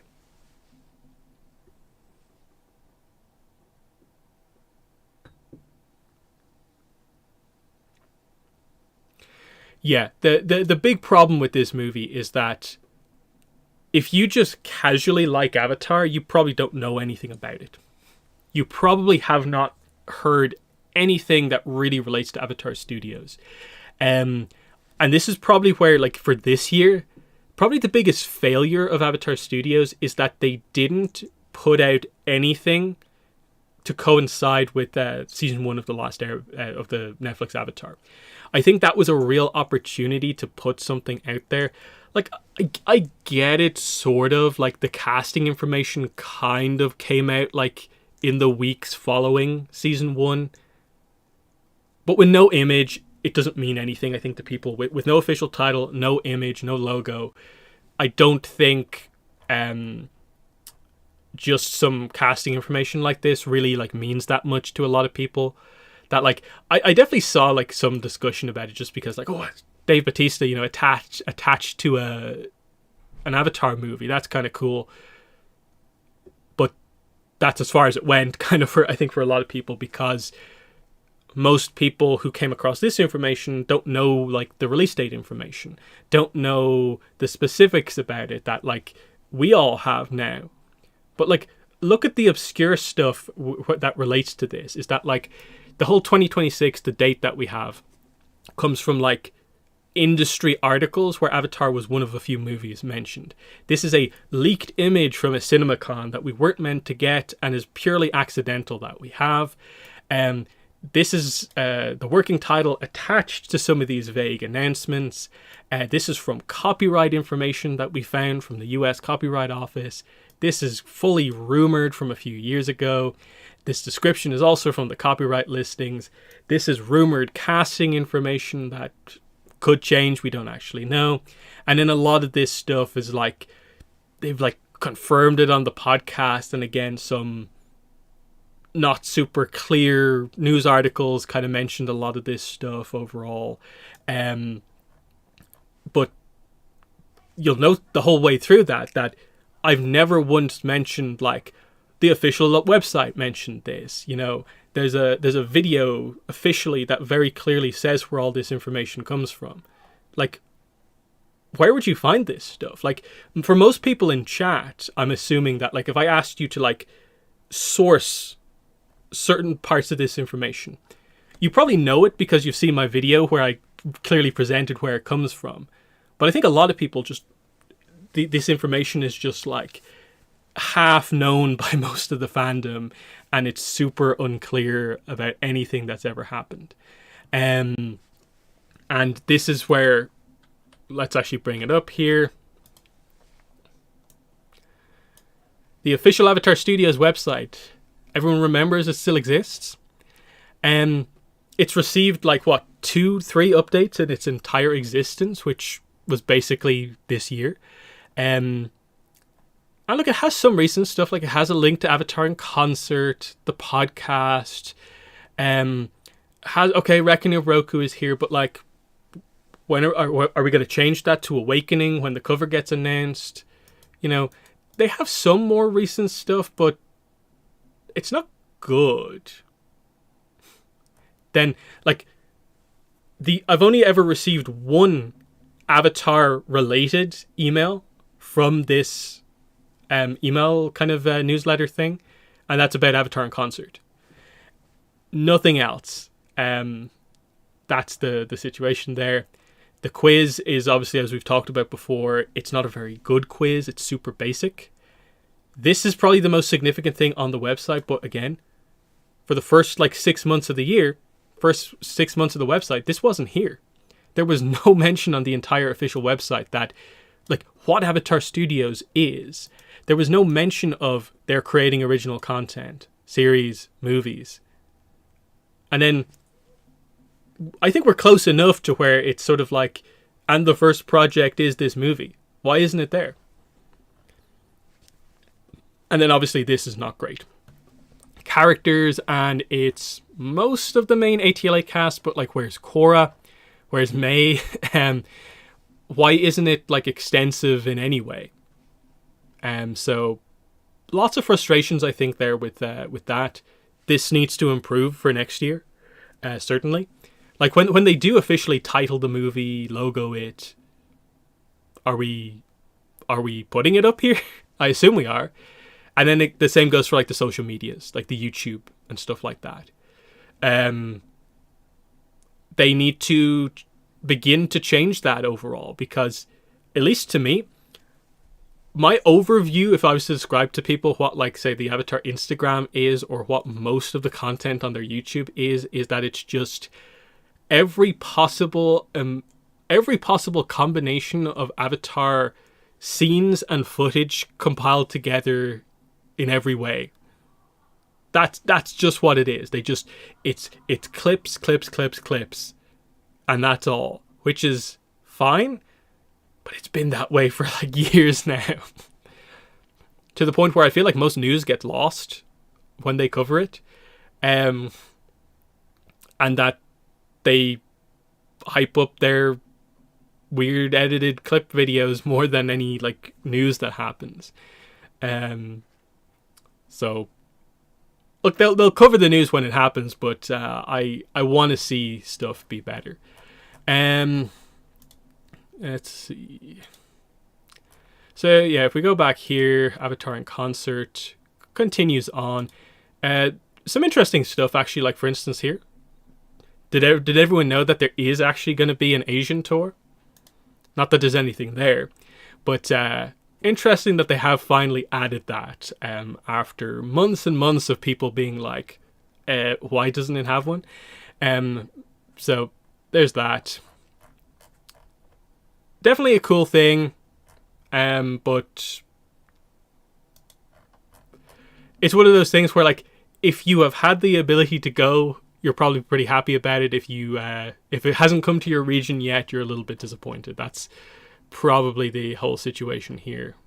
We're still no Irish kind of showing yet.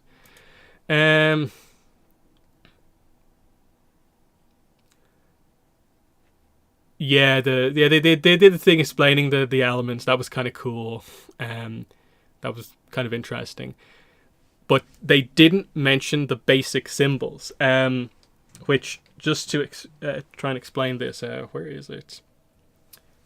Got my Avatar Shashibo cubes, which, by the way, I do have all 4 of them now. This is all 4 Avatar cubes combined together into this giant brick. So if I open up the Aang one,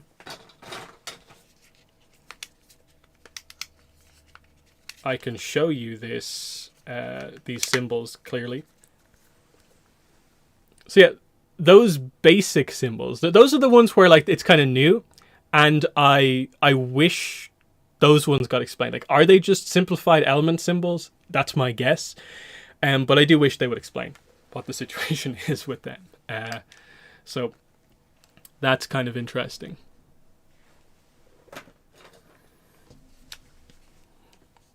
So yeah, best merch of the year, even though it didn't come out this year. Avatar Shashibo cubes.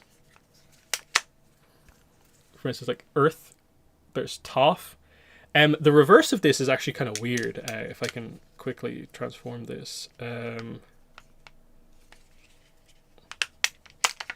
Yeah. Aang in his Earthbender costume gets one whole side of it, which I think is kind of an interesting choice. Like, Boomy? No. Badger Moles, anything like that? No. Another Earthbender? No. Just Aang in the outfit he wore kind of once. It's just a funny thing with like some of the stock imagery, and it's like, oh yeah, like I guess that's there for reasons. It's weird that there's a modern earthbending Aang stock image just by itself, which is kind of fun. And then the fire one is pretty cool as well. If I can roughly transform this. So yeah, there's Zuko on one side. You can see the fire symbol on the back. Then if we rotate this around, yeah, it's Avatar State Aang on one side with Ozai in the corners, which is kind of cool. And then so other thing I want to show off. There's one interesting thing about this. Yeah, it's almost randomly on this one. They do put like the symbol on the fire one, like again, just randomly there. Like it's, if I actually transform it into the dodecahedron. Yeah, see, it's like dodecahedron, which is like pretty normal, but then fire. Interesting. But yeah, they're cool there to just mess around with. There is some very, very interesting things you can do with 4 of them when you link them together, which I will maybe quickly try to do here. But yeah, I guess I'll open up this. So I suppose the big question here is, when do you guys think we're actually going to get like the first significant piece of news about the movie next year?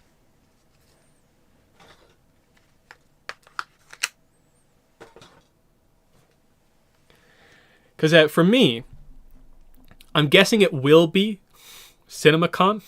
That like, obviously they don't like put that information out, but there will be reports coming out of CinemaCon, I'm guessing. So I'm assuming the movie's name will probably be confirmed if they show it off there and allow people to talk about it. So I'm assuming they'll put out some basic information initially to kind of confirm it exists at this point. But I do think Comic-Con is when stuff is actually going to properly happen.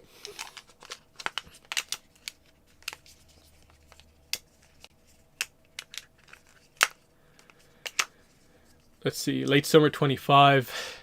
Basically, that is when I think it's all going to go down. I think there is some interesting stuff just because I think the movie marketing versus just Avatar studio marketing is going to be a little bit interesting, because there is the issue, I suppose, the topic of the series. When is the series, the Earth Avatar series, going to get talked about and like confirmed? Because there's literally no official information confirming what that series is, even though there's tons of rumors that all but confirm that's what the series actually is. So that's that. So yeah, here's one of the things you can do. So if you transform all 4 of them into this kind of triangle shape here, with the kind of points on the back, I think I showed you in the video I did on them that you can link them together like this, and then that there's space for more of them. So if you just kind of stack them together, then you form this interesting shape, which you can see here. We went from like just interesting thing of 4 big triangles to all of a sudden, oh, it's back to being 4 cubes, but they're all linked together, which I think is very cool.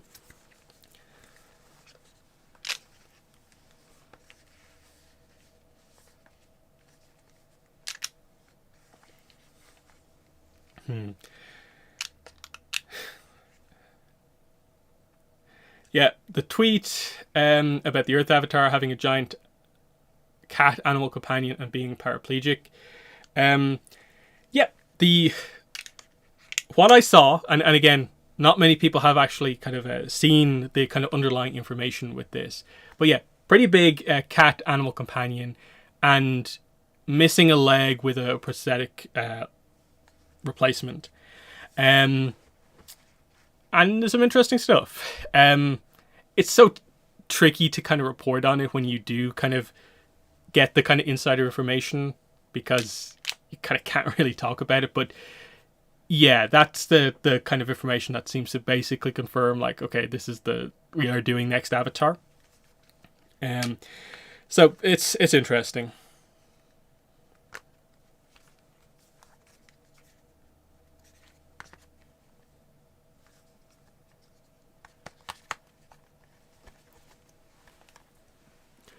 That's pretty cool. You can combine them also. Whoops, this way, and make a pretty big thing. Like, I knew that was going to happen.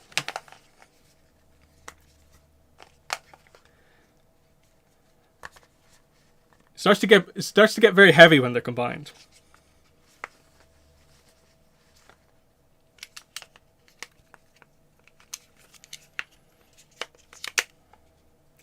I'll put these down.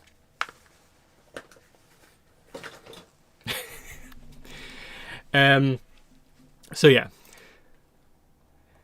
Yeah, Earth Avatar series is going to be interesting when they actually confirm it, because I'm assuming they'll treat it slightly differently to a movie. I feel because the Aang movie is a movie, it gets kind of protected quite heavily with how the information comes out, whereas because the series is going to be like a streaming series first and foremost, I think they'll be a little bit more open about it in the sense of, like, if they do a panel, I'd almost be more confident of us getting like concept art for the series than concept art for the movie. That I do think we might end up having to wait for probably like an art book to actually get a lot of the kind of behind the scenes stuff on the movie. Whereas when they finally start talking about the series, that could be a bit clearer. But who knows? Because it's all under Paramount now, it all might be quite secretive at this point. So we have to wait and see. But either way, it's going to happen next year. Like we're going to get to this time next year, and even if the movie does get like delayed, I don't think it's getting delayed enough that we won't have any news on this movie at this point next year. I do think the movie has already gone through all of its like big delays. If we assume that the actual plan was that like the movie was meant to be out within the first 2 years of Avatar Studios, like the movie's like quote unquote like 3 years behind schedule to a certain degree. It kind of puts into perspective what's been happening overall. Certainly. And then I don't know, like, how much of a focus are they going to do on just like everything Avatar Studios? Like, I suppose a question for chat is just like, say like this time next year, how many Avatar Studios projects will be like announced? Will we actually like know about? Obviously, the movie will be a few weeks away, hopefully. The series is we probably have it announced at this point, hopefully a few months away. We know it's kind of coming, but like they've already confirmed there are 3 movies. That second movie probably has to be confirmed at a certain point.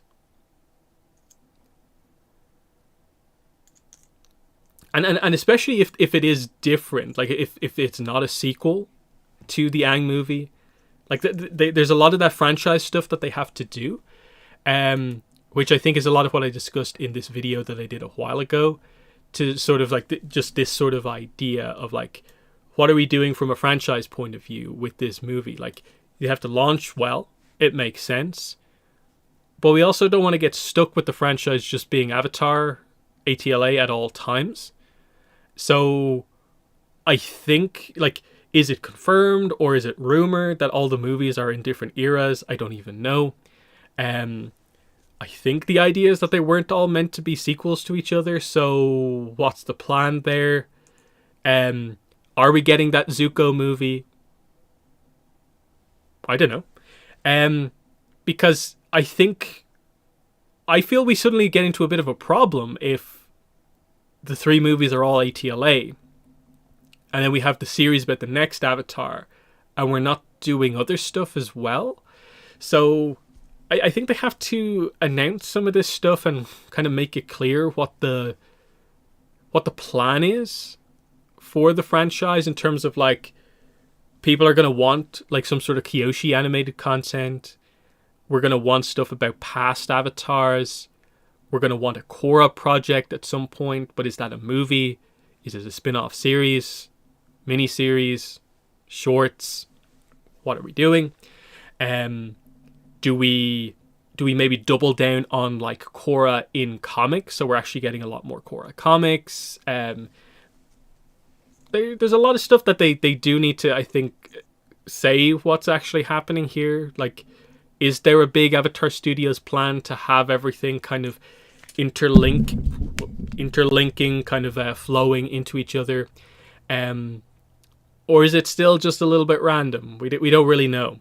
Because obviously we've heard rumors about everything, like kids shows, Kyoshi something or other, though I think most of those were eventually debunked on the Kyoshi side of things. So, but still, there would be a demand for something Kyoshi related from fans. And then, yeah, just what are they doing? Because I think the perception of the first movie changes if it's one of 3, if it's one of 2, versus if we know going in it's the only ATLA project we're going to get. And that affects sort of the type of movie it might be. Like, is it going to be setting up this new era for Aang that actually has a lot that we don't know about? And it opens the door to tons of stories to be told here. Or is it very much just a one story thing? The story that makes sense to launch Avatar Studios with, but the plans are for other stuff.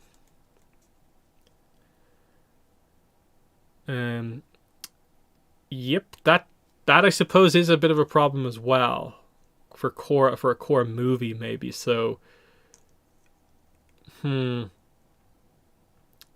might they do a Korra project as like a mini series or something instead?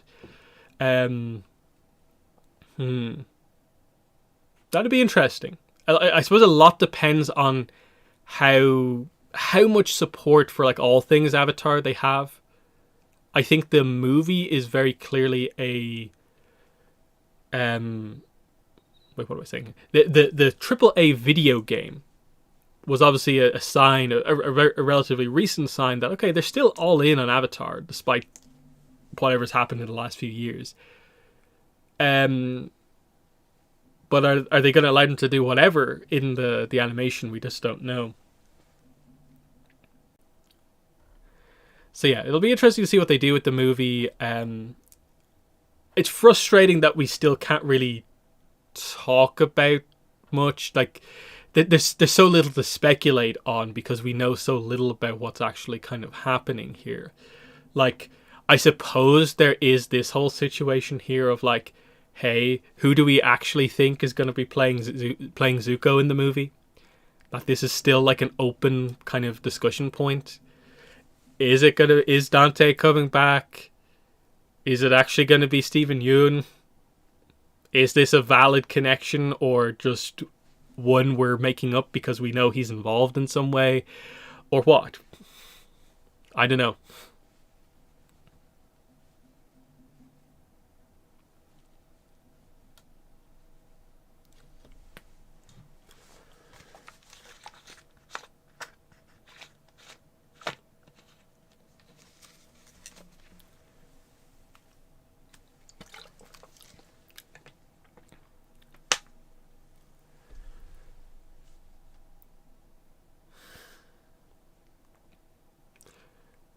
And then, kind of in a way, like the whole Dante situation makes me think like, is the next season of Braving the Elements going to be different? Obviously, it's Korra. They're going to come back for Korra. I assume they're confirmed. But is it going to be a more news focused show, or is it just going to be the same as usual? Because at least to me, I felt that the interview they did with the video game guy from Paramount, I kind of felt like, wow, that's kind of cutting edge news. Like it's a kind of news focused kind of interview there that kind of had relevant stuff going on. And if they could do that for Avatar Studios stuff, that seems kind of interesting. Like, let's not forget, like, it was Janet Varney who announced that this movie was going to be about Aang and co. back at one of the Comic-Cons a few years ago. So they have been attached to a lot of the news kind of distribution for this. Not that there's been that much, but they have been there.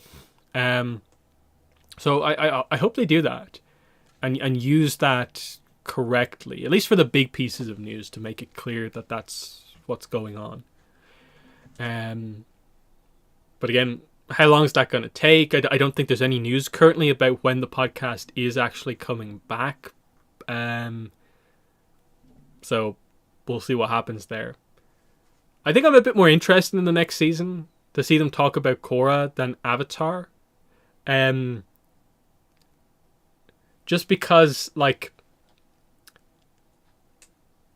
I don't think there's as much stuff for them to get almost like hung up on with Korra that maybe affected some of their coverage of Avatar, like where it's just they're referencing the same references and memes and stuff like that, like every episode, and like they're doing the shipping thing the whole time through. Yes, there's the Korra shipping, but I don't think it's as kind of frustrating at times to listen to as some of the Avatar shipping stuff. But we'll see how they handle it. I'm intrigued to see what actually happens with this one. I still think I'm probably going to end up maybe not watching it too much overall, but maybe if they are more news focused, it'll keep the attention.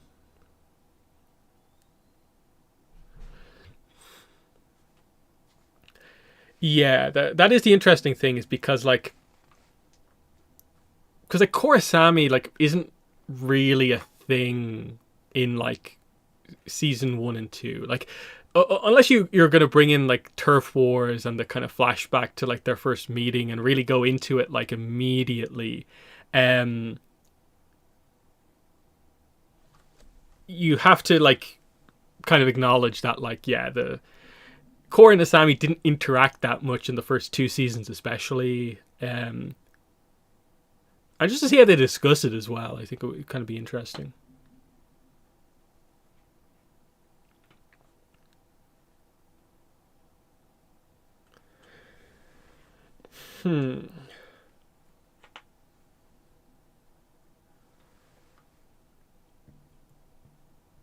But yeah,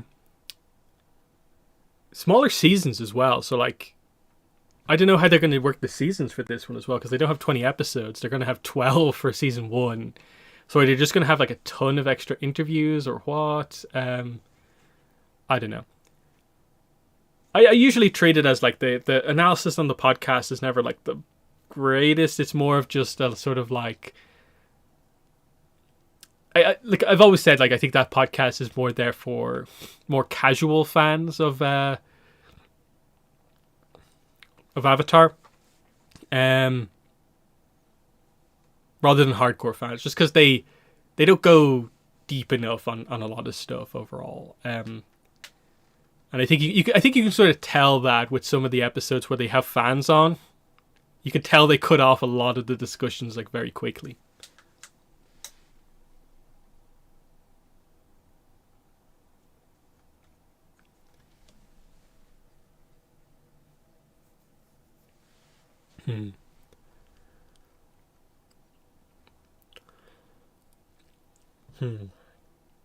Yep, that's probably the big core problem. Yeah, amount of episodes, kind of planning and stuff like that.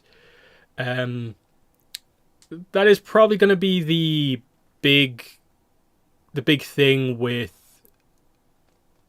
the new series, like the Earth Avatar series, is like I hope they've chosen the right amount of episodes for each season.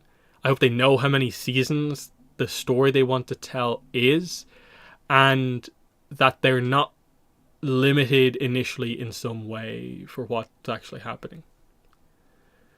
Do I think the podcast will go over the comics for ATLA? Have they covered the comics? They referenced them in like interviews, but like I don't think they've actually like reviewed them as such. So I don't even know if they have a plan. Maybe. That'd be kind of cool.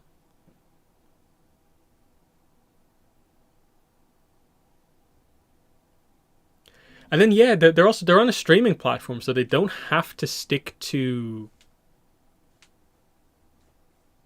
22 minutes anymore. They might still want to, but you know, you can have an episode run 25 minutes if you need to, that sort of thing. That's going to be a kind of fascinating one as well, because I suppose for the first time they're going in knowing that like these episodes aren't airing on Nickelodeon. They're airing on Paramount Plus or like streaming platforms, which is interesting, definitely.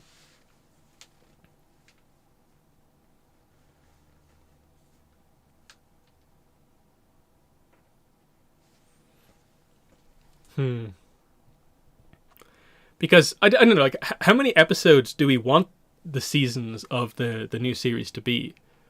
Obviously, without knowing the context of what the series actually is, it's very difficult to judge. But like, to me, it's probably it's a mid ground between Avatar and Korra. Like, I'd be like 16 episode seasons is like feels like maybe the right amount, because I think because I always view like Korra is an example of a series that like has the right amount of episodes to tell its story, but there's no room for extra. There's no room for just here's a Sammy and Bolin hanging out and we get a character development episode with them. It's just here's the plot and let's hope the episode is relevant to a specific character so that they get development. ATLA, certain parts of certain seasons you can tell they maybe have a few too many episodes and a few of them are a little bit lighter than you would maybe want them to be. You know, like season 1 probably should have had like another arc in the middle. You know, I've been talking a lot somewhat recently about like how Netflix is going to do season 2. You'll note that the first like 9 episodes of Book 2 Earth kind of still have the same format as a lot of Book 1 of Avatar, so it's not as like clearly structured. That like yeah, like something along those lines, you know, over 14, like 14 and over is probably what I would want the seasons to be. But if they get the right amount of seasons for what they're trying to do, I think that'll be fine.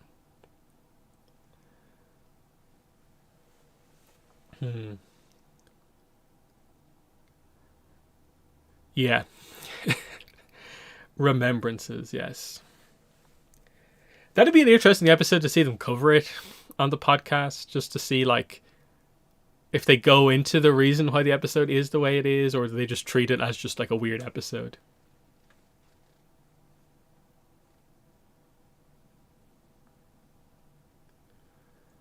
Because my initial thoughts are probably that I don't think they're going to change the episode kind of length too much. I don't think they're going to go crazy with that. I think they're probably going to keep an episode being roughly an episode. But who knows? Who knows?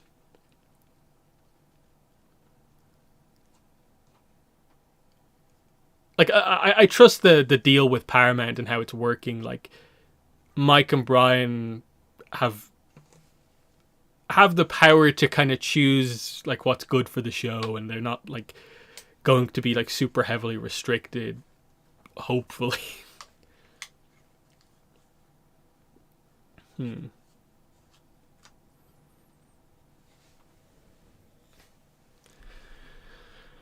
Hmm.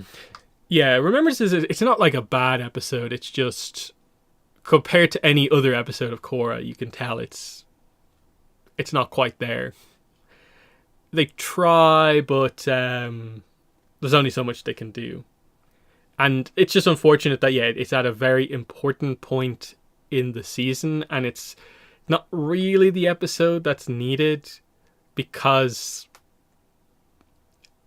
you could clearly see with book 4, like, you know, kind of what material should be in book 4 in place of this. Mainly, like, you know, Kuvira backstory, more context for Kuvira. That's what was needed, and Remembrances wasn't kind of exactly what was needed.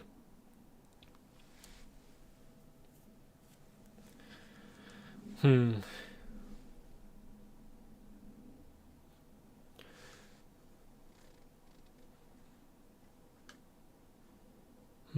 At least for me, like with Korra, I'm not even sure if it's necessarily like it's the planning season to season, because I don't actually have that much of a problem with like how they transition between seasons. Like a lot of that is fine. I think it's just like each season needed like an episode or two more. Like I think book 1 is mostly pretty good. It needed like realistically probably a scene, one or two like extra scenes rather than even episodes. Same goes for like book 2. It's mostly good. Book 2 benefits from having the most episodes, but it could have done with like a little bit more. Book 3 and 4, I think, is where suddenly like the scope of what they're trying to do versus what's actually there kind of shows itself, and it's like, okay, we probably need a couple more episodes for each of these to kind of deliver as kind of strong as they actually are. They're still good what's present, but it's just like, yeah, I wanted to know the Red Lotus characters a bit better. I wish there was more Kuvira in book 4, but it's still pretty good.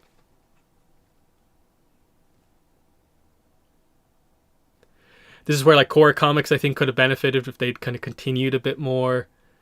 I would have loved to see where we would have went to with like another 2 or 3 Korra comic trilogies and stuff like that. I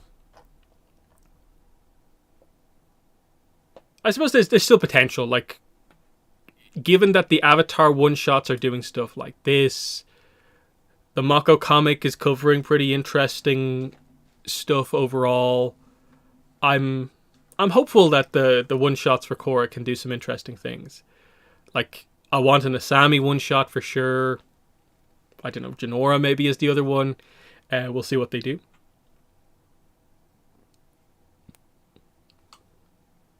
Hmm.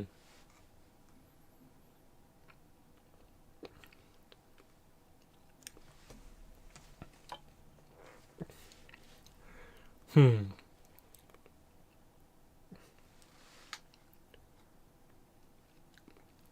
Hmm.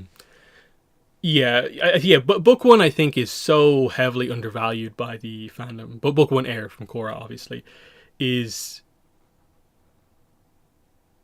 It's so weird to see it get kind of like dismissed with some of the stuff, but we'll see what happens. What's the theme for Korra one shots? We don't know. They have not revealed that information because they've only shown off, of course, the first one. It's Mako. We don't know who the second one officially is about, or the third one. I'm going to guess it's probably, it's probably some sort of thing where it is probably Korra's team Avatar, or at the very least they're using the main Korra characters for the first one. Because, like, it's Mako plus Bolin for the first one. So, like, I think they probably do enough with Bolin in the Mako comic that, like, he doesn't need to have his own one. Asami, I think, makes sense for the second one. And then, I don't know, like, do you do Tenzin or Janora as like kind of like pseudo Team Avatar members. I'd like to see what they kind of do there. Iki, potentially.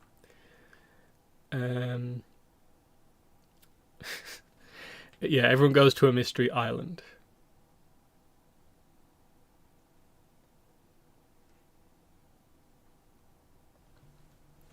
Like, I think that's the thing with Asami is like, what do they need to do with her? Is like, yes, not have her get captured by the villain again, obviously.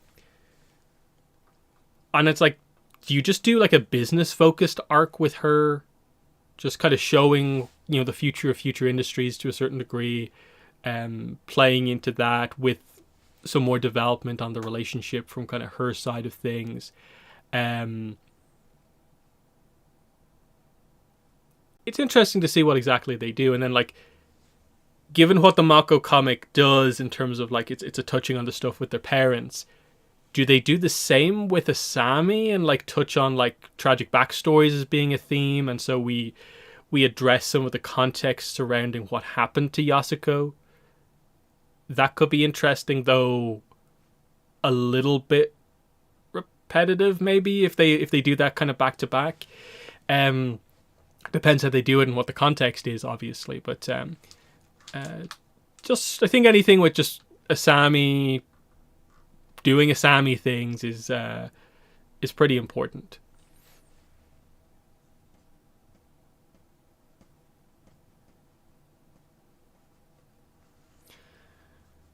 Yeah,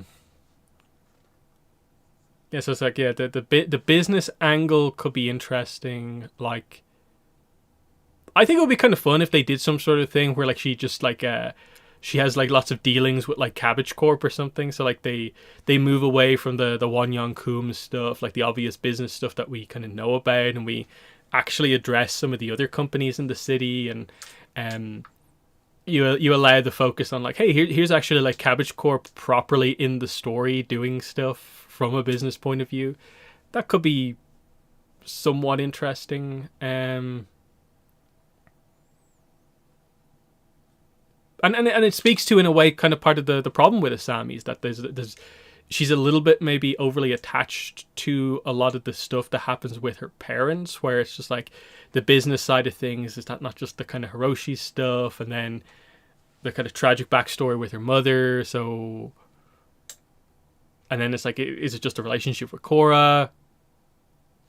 It feels like we kind of, in a way, kind of like we're doing with Mai in the Mai comic. We need to introduce a little bit of a kind of like new angle of Asami, of like, kind of, I don't know, like, do we focus on like her helping to rebuild Republic City, like working with Zhu Li, the president, to fix and improve the city going forward?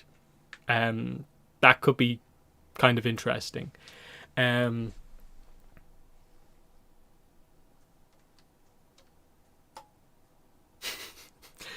Yeah, Asami race car driving one shot, yeah. And you have Mako gets Asami in to race in the RPG underground racetrack thing from the Republic City book. That'd be perfect.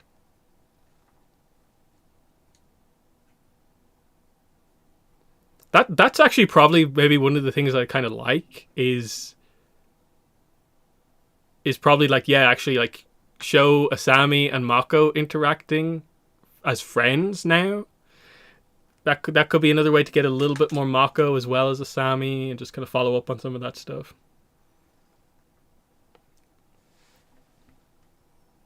But I think a lot of that, like the feeling of like, oh, are we not just playing into the same sort of arcs that we've already had with Asami, is kind of why we need to do more Asami, to see what the plan is going forward.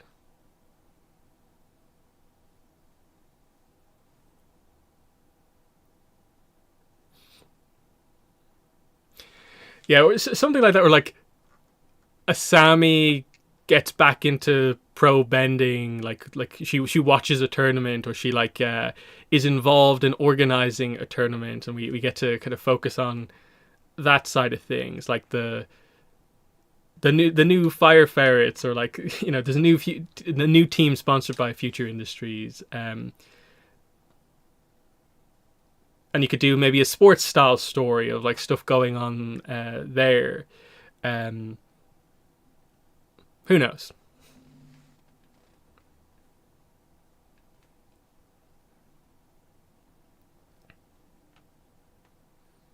You use that comic to introduce the concept of nomadic pro bending, the pro bending involving air bending. That could be kind of cool, but feels like Asami would kind of fall to the wayside in something like that. There's a lot of room to work with in the Korra stories,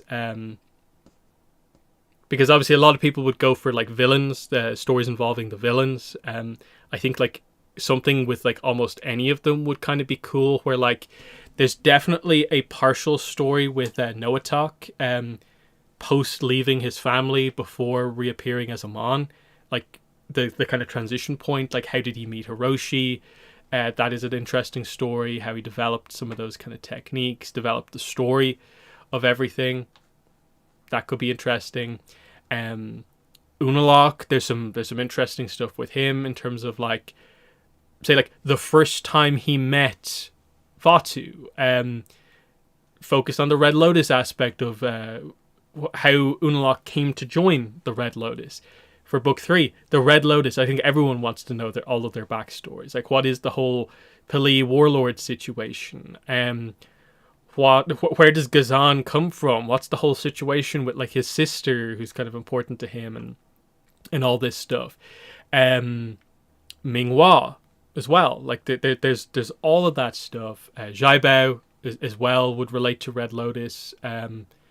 It's just about like, who's the focus character of that book that brings it all together. And I'd almost say it's Unalaq, like an Unalaq one shot, because he's the leader effectively before Zahir, so he knows them, and I guess he would theoretically know Zhaibao, so like he would be the sort of like connective tissue between a lot of that stuff. And then, like, maybe through him, that might explain, like, was it Unalaq who brought Minghua in? Which water tribe is she from? Like, a lot of those type of things. Kuvira, we've already, like, done some decent stuff with. So is she absolutely in need of kind of what happens overall?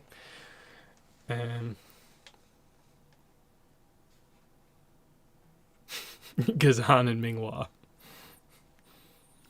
Yeah, just covering stuff with those characters. That is probably one of the more asked for things from Korra, is that sort of a backstory. Would be interesting to see. Because like they teased Zhaibao in the recent RPG material. And it felt like a really kind of frustrating tease of like, this isn't really that much that's interesting, but I suppose it's giving some context to, Zhaibao's an Aang era character. He's not some ancient character. He's actually an Aang era character. Like Iroh knows him, and that whole situation. The definitely the thing though there is that I don't know if you can just be like Zhaibao alone and like that sells the book. Like you have to have like Red Lotus, Unalaq, like the more notable characters on the cover.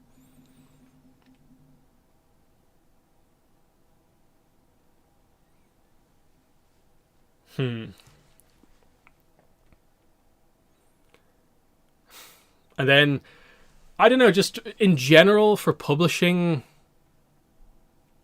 like more of the same. We're gonna get another novel. I don't know, like, are they going to do anything else super interesting and unique? Like, obviously, we're getting the kids series, the Bending Academy books, which is, I actually think is pretty exciting to see what they actually end up being. And then beyond that, I'm kind of like, I'm actually interested to see, like, do Abrams have anything else going on? Like, are we going to do proper novels, like adult novels, not just YA novels? I think that's something that would kind of be cool. or are they locked into just doing the one series, or can they do other stuff now? And then, yeah, what's the next RPG book? I'm assuming it's the Spirit World book. But after that, are we doing a book to tie in with the new Aang era stuff? Or are we doing a new era? I don't know. Shashibo as a good movie villain. I don't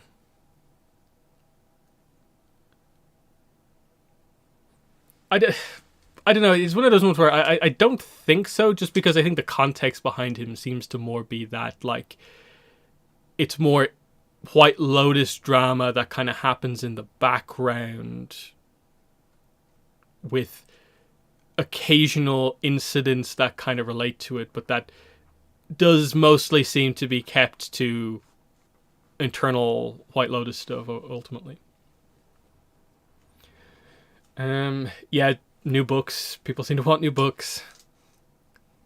And yeah, stuff like that, yeah. Like an Iroh novel, Red Lotus novel would be kind of cool.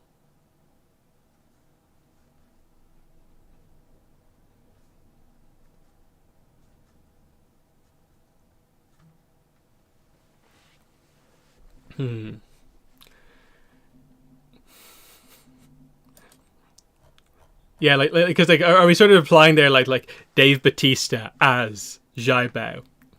I don't think so.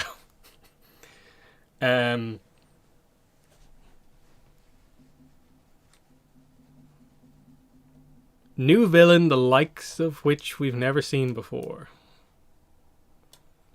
Which Shashibo, we obviously don't even know what is super specific about him. He's the implication, I guess, because he has a place in the spirit world named after him, is that he is super spiritual. But beyond that, we don't actually know much about him.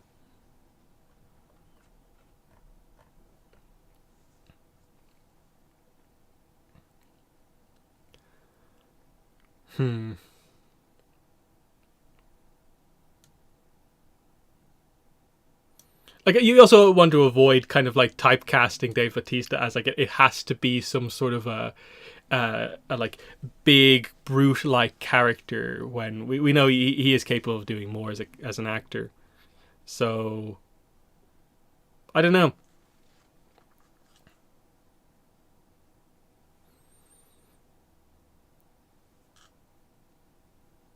It would be interesting if they managed to make it work. Yeah, Spirit Morph Shashibo, that could be something.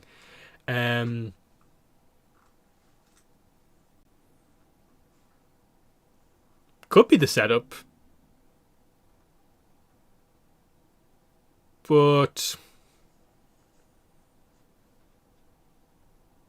does it fit with the whole Lost Realm thing? Perhaps that's where it gets a little bit like,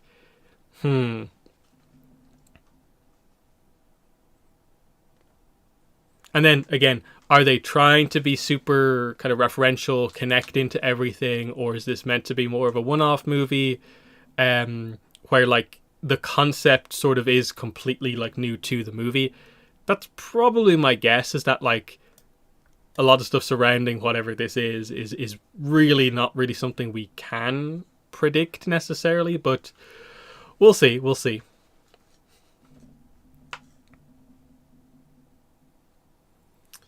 Lost Realm as the spirit world. It's possible, definitely. In the sense that, of course, in ATLA, like pre-Korra era, we didn't use the spirit world that much, and like a lot of the other characters weren't really involved when it came to the spirit world. It was just kind of like Aang going in there most of the time, and even then that was like only with his spirit. It would be kind of interesting if they maybe found a way to be like, oh hey, like here's a way where we can all properly go into the spirit world, and like they find like a glowworm kind of like rip through the boundaries or something like that, and they go through. That could be a way to explain it, but it feels like a weird way to do it when the spirit world isn't quite like a lost realm as such. But I don't know. if they did it where it's sort of like it's maybe like it's a human, there's like a human settlement in the spirit world, but like, and the characters maybe they are doing some weird spirit morph thing, that could be kind of interesting. Because well, we've obviously addressed a lot of like spirits in the physical world, but not so much the idea of like humans in the spirit world in any other way. But do they want to do that? Not sure.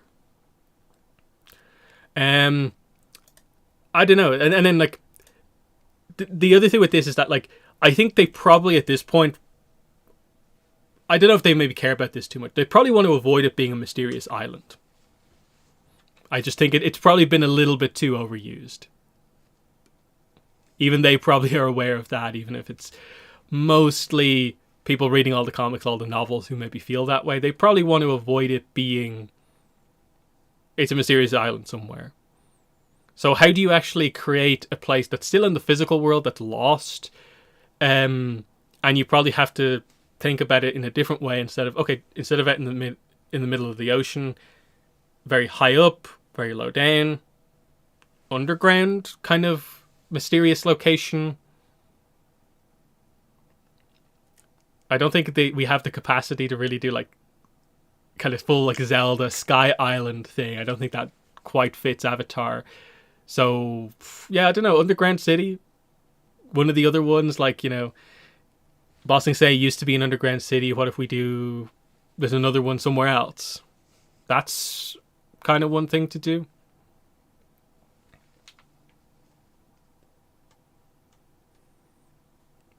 Otherwise, yeah, actually, like probably like yeah, a human settlement in the spirit world is probably the only real way to do a proper like these people have been lost to time and are in a weird state where they're like partial spirit, partial humans, depending on what way they go with that. Because obviously, if they still have their physical bodies, then it would just be a normal human settlement. But then we don't know exactly how that affects like humans over a certain amount of time. I don't know.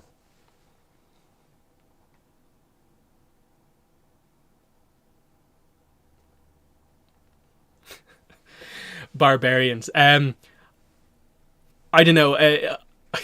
I think it would be really weird and kind of funny if somehow the Realms Collide stuff actually ended up being like very close to what they're going for with the other stuff. So I think they'll stay away from like barbarians and what's going on with the shattered skulls in that game and stuff like that. Chanyu.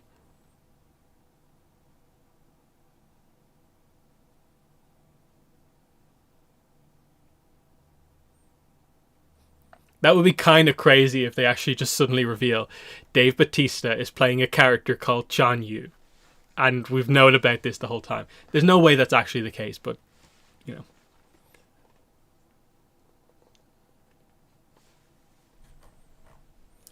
Okay, the image. Well, we've all seen it at this point. I think everyone knows it's out there. Everyone probably has it saved from when it first came out.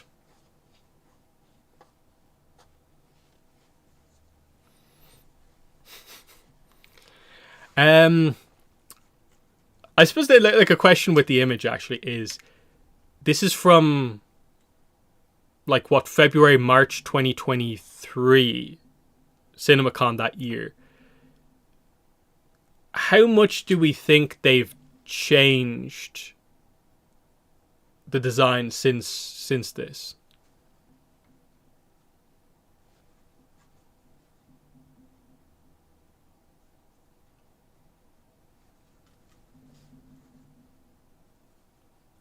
Because I think these were met with, I think, a pretty good response overall. And any adjustments that they're going to do feels like it's just like something slightly subtle, but like ultimately, yeah, this is basically what we wanted.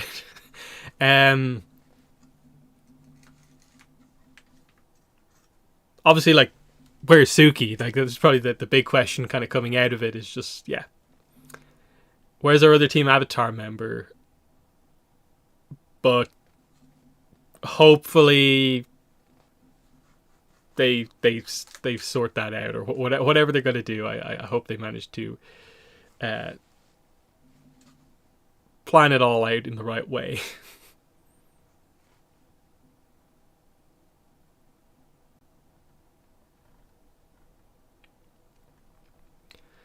A new evil threatens the future of all four nations.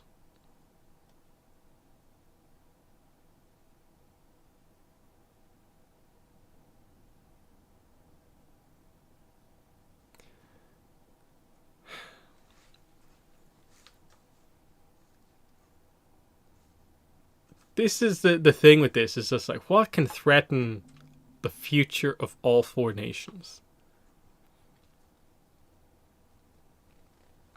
Because, like, this is where you kind of try to think, like, okay, did Ozai threaten the future of all four nations?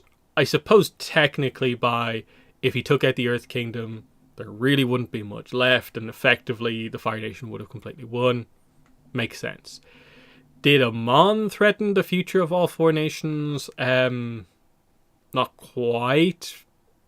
Maybe if his plan had gone really, really far and he was trying to take the bending of everyone across the world, potentially. Unalaq and Vatu, certainly that threatened the future of all four nations. Absolutely. The Red Lotus, I suppose, like, by taking out the leadership and kind of creating chaos in that sort of a way, like, yeah, like, that sort of, like, that threatened things, like trying to get rid of, including the Avatar, like, all leaders. That's something, definitely. And then Kuvira did threaten to, like, take over multiple nations, obviously. So, like, that was, like, the threat of Azula, of Kuvira. So there is a variety of ways that this can be accomplished, but in one movie, how are we going to set this up? And, like, do you go for giant spirit threat, political threat, threat against key people in the world? Interesting.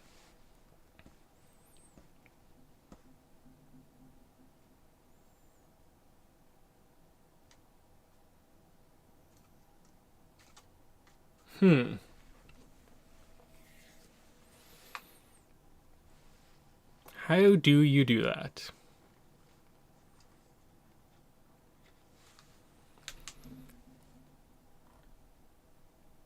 And it's the likes of which they've never seen before.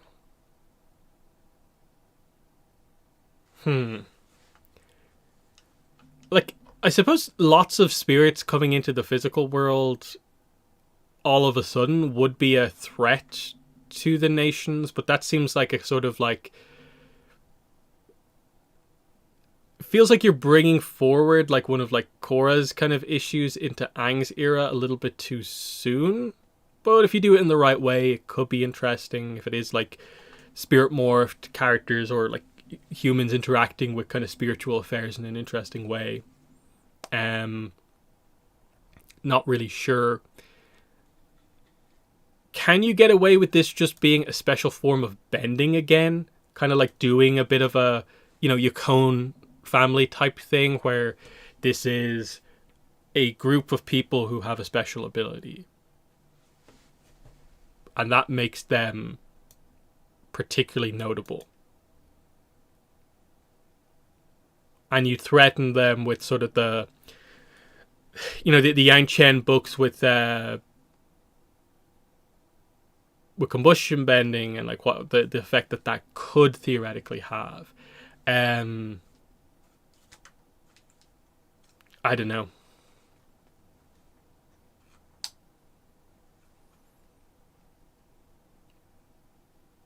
It's a bit too generic, ultimately.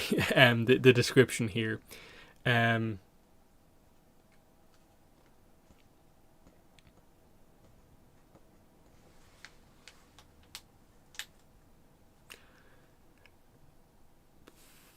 Threat spreads through something. That could be interesting, but will they want to do it though? Like, I don't know, some sort of a sickness, plague thing. That's certainly something.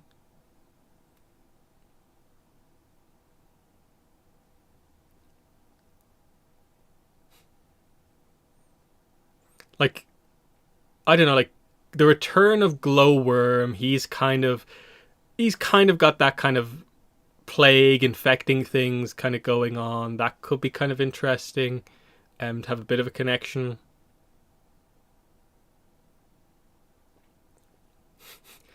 Is it still a bit too close to COVID to do a plot like that? I don't know. Um, and then I don't know. Is that even the good thing to do? I don't know.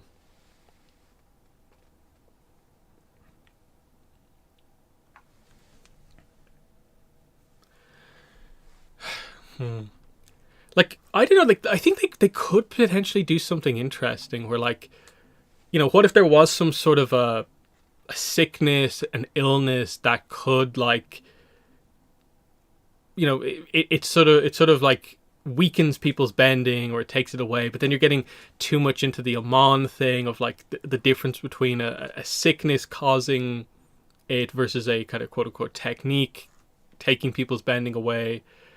Um, if done in the right way, perhaps, maybe, but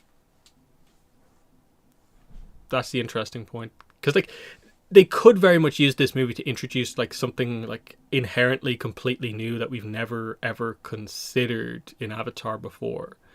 Um, but who knows?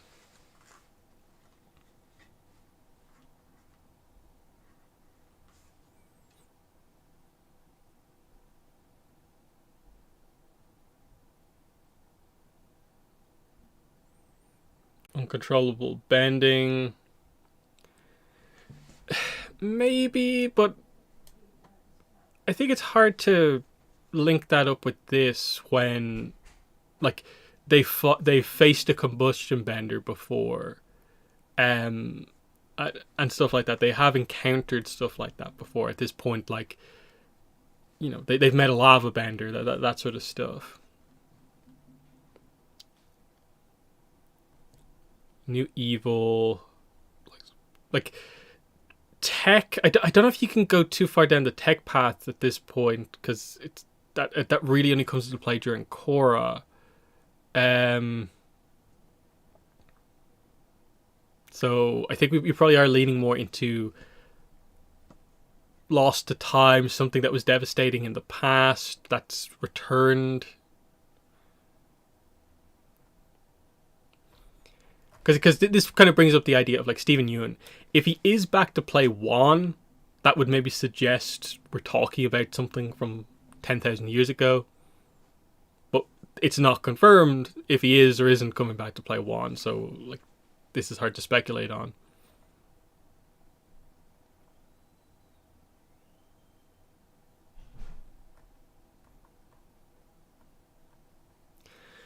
Hmm.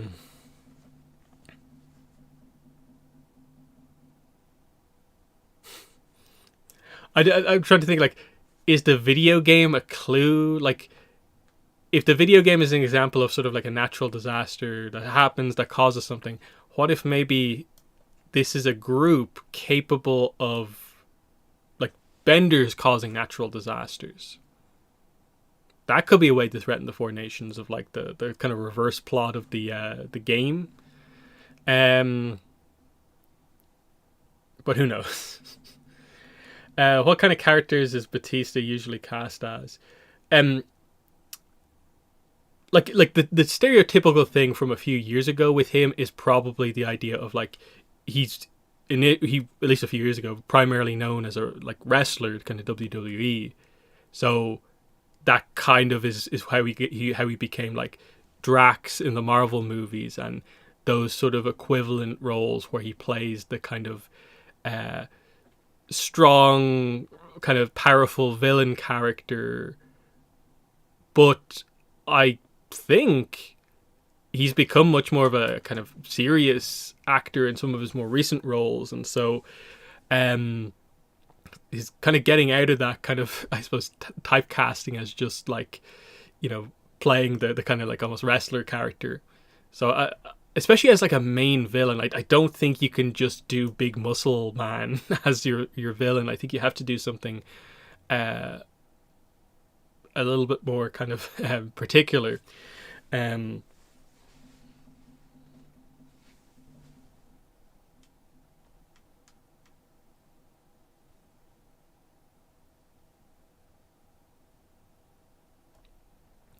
and especially with voice acting, I think it's very difficult to try and like judge what the character is because of who they chose as the actor. Like they kind of could do anything basically.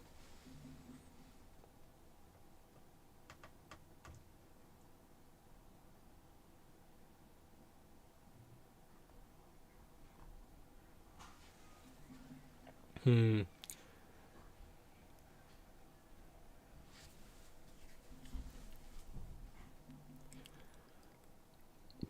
Hmm. And then I suppose one of the final things I'll just bring up here is just what do we think the Republic City situation is in the movie? Let's assume these are the ages that the characters are actually going to be, as quote unquote rumored. Um, is it formed as Republic City yet? Is it still Cranefish Town? Are we kind of in the process of beginning to change it into Republic City? Um, because at least to me, I'm not expecting this to be a major part of the movie, and I think I would be a bit frustrated if it was a major part of the movie. Just because to me, like Korra was all about like Republic City, and I don't think we want our Avatar project the first time in a long time to overly focus on this thing, which is kind of just filling in the kind of gap material. So to me, this feels like something that should just be there in the background, clearly referenced. You have to acknowledge it, but that, yeah, I don't think we should be like going crazy in on this. Overall, um, I think you still need to let the kind of plot be the plot. Will Republic City itself be in any way related to it? Potentially. They say four nations still, which I suppose technically is still the case. Like, because they don't say there's five nations in Avatar now. It's just there's Republic City and there's also the four nations. So it's kind of a weird situation there, but it'll be interesting.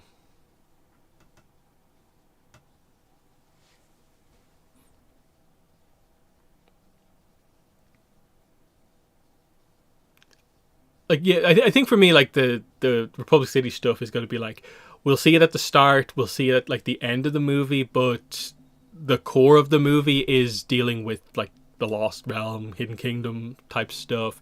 It'll be Aang rallying his friends, so we maybe get a bit of a trip around the world, gathering everyone. Um, because I do feel that was to a certain degree that imbalance, and I'm guessing what they were maybe planning to do in future comics. That was meant to be where the kind of foundation of Republic City's story kind of came from. Um,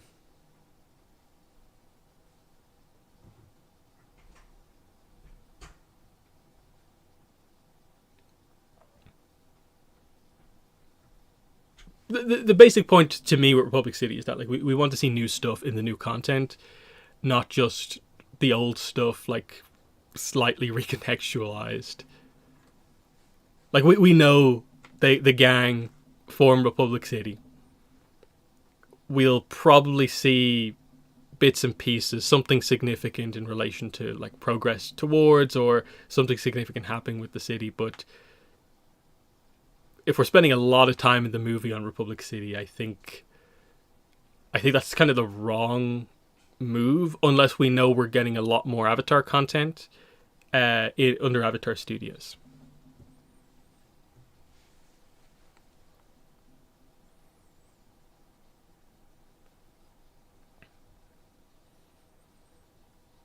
Because at least for me, like even with Korra, I'd almost say that like when we go to new Korra content, I'm kind of like, yeah, can we go to one of the other nations? Like, can we get out of the city for a while here? Like, it's cool, but like we spent a lot of time here. There's obviously specific stuff that you can do in Republic City. It's still a very cool location, but other stuff as well. um.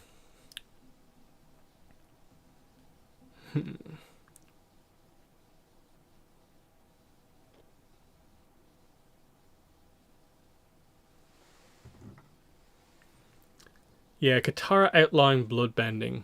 I wonder how much of a story there is to that, really, though. Like, did someone else use bloodbending and it had the whole issue that got it banned, and then Yukon rose up, or when they were creating laws for Republic City, did they just add in that, like, oh yeah, we should probably like outlaw this specific technique? Which then speaks to the idea of like, the law is the thing that acknowledges the existence of the technique you can't use. Is that how actually some people discovered what bloodbending was, or what? I'm guessing someone else appeared with it. Was it actually Yukon initially that, like, some of Yukon's initial acts? Maybe I don't know. That would make sense, because I don't know. Do you want to undermine Hama like that much by being like, okay, Hama passed on her skills, like Katara knows how to bloodbend technically, even though she doesn't want to. It makes sense that Yukon, given how powerful he is, like the kind of special aspect of Yukon, goes on to kind of quote unquote develop it again himself. Other bloodbenders,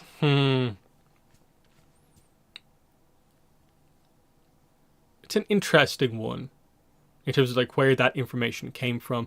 Obviously, there is still a bit of a plot point, as we know from the RPG, about like Hama and like where she's imprisoned. Like, Hama didn't die. Like she technically is around somewhere, and like, is she being transported back to the south?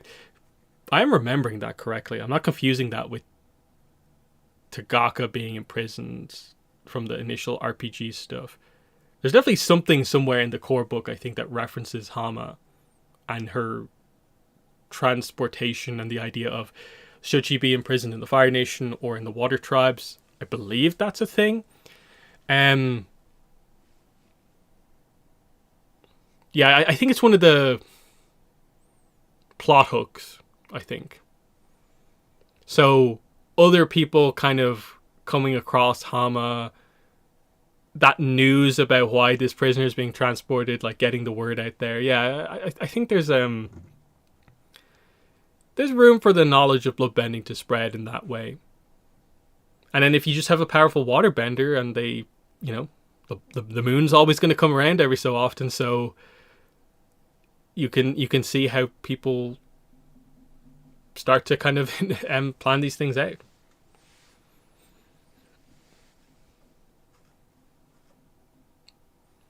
But again, you wonder, like, is there a proper incident, or does she just like add that in, like, hey, this is a pretty dangerous and kind of like awful technique.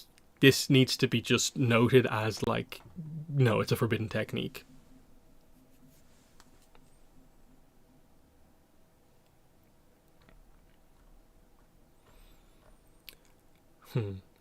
But yeah, probably gonna wrap things up there. So I suppose the question to end on is just like, do you guys think we're gonna get any other like notable news before the end of the year, or are these preview pages pretty much it until couple weeks into next year, couple of months into next year, we maybe start to hear some stuff about the movie? Because that's probably my thoughts on it now. Is I don't know how much I'm expecting for the rest of the year. Super early next year, maybe not as much. But when we're getting in or around to the release of the Mako comic in February, and then this book coming out in March, I'm guessing we're gonna be hearing a little bit.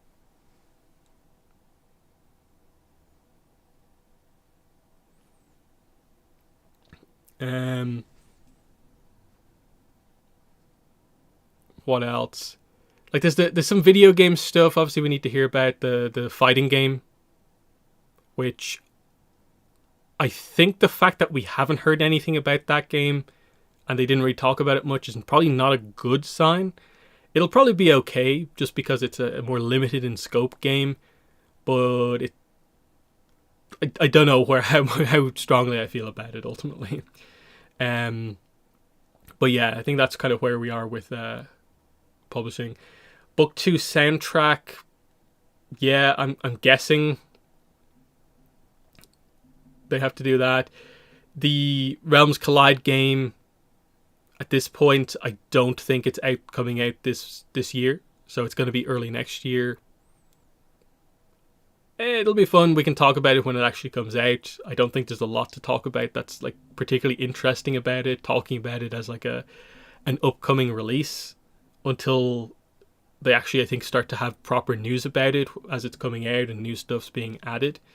And just to be clear, because I'm in sort of like the creator program on that game, like I'm trying as much as possible behind the scenes to be like, hey, in terms of news, like, can you really, really put the effort in to make a big deal about the novel characters coming to the game, and that like when you like announce them or whatever, that like you give us the images, you make a big deal about it, that like this is one of the few things that's going to be like super, super interesting.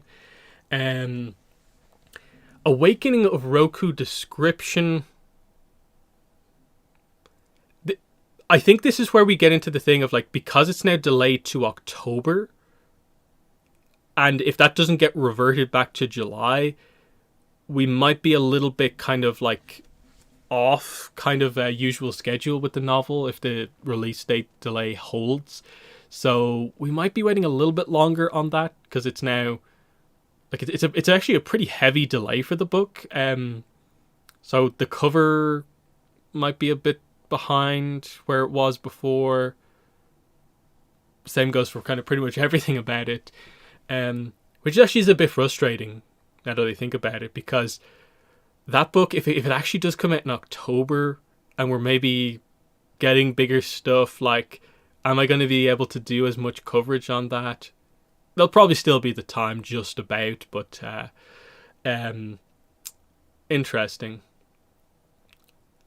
And then, yeah, like, all publishing news next year is probably going to be pretty interesting. Actually, the cover for the Bending Academy book could be this year because it's a July release. So getting into that range of like 6-7 months.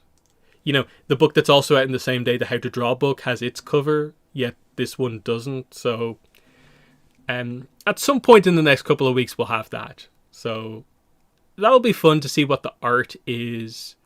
We'll probably be able to tell what era it's in and stuff like that. Get a view of some of the characters depending on what the cover is. That's maybe going to be one of the more kind of interesting, inciting things towards the end of the year. Otherwise, yeah, we're just hoping something happens. I suppose, quick question for chat. The Korra 10-year anniversary. What is the specific date again? Korra, the Last Stand, isn't it? So it aired December 19th, 2014. So December 19th is going to be the 10-year anniversary of the end of Korra, which is basically the 10-year anniversary of the last Avatar animated thing that came out. Is it a significant anniversary? Yes. Will they acknowledge it? I don't know, because it's a Korra anniversary and they're kind of weird about that, but it's a 10-year anniversary and it's sort of significant. Will they do anything to mark it? I don't think so. I really don't think so. It'd be cool if they did, but they're probably more likely to mark the 20-year anniversary of Avatar starting in February. Then I could see them doing something, because 20 years for Avatar, that's a big thing. I could see them wanting to use that date, that number, to really highlight that. Yeah, let's announce the franchise is coming back on the 20th anniversary, and like properly like say some stuff, because we assume they're going to be showing off the movie in some form or another at CinemaCon a few weeks after that, building up for Comic-Cons later on in the year, Paramount events and whatever. I don't think they're going to do one for the Korra one, but I think the February kind of Avatar date is probably something they will do. So hopefully they deliver.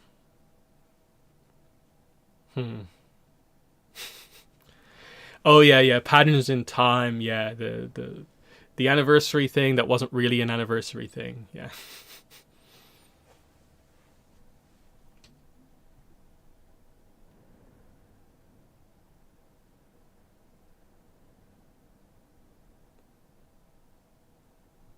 Podcast starting date. Yeah, I suppose they could do that.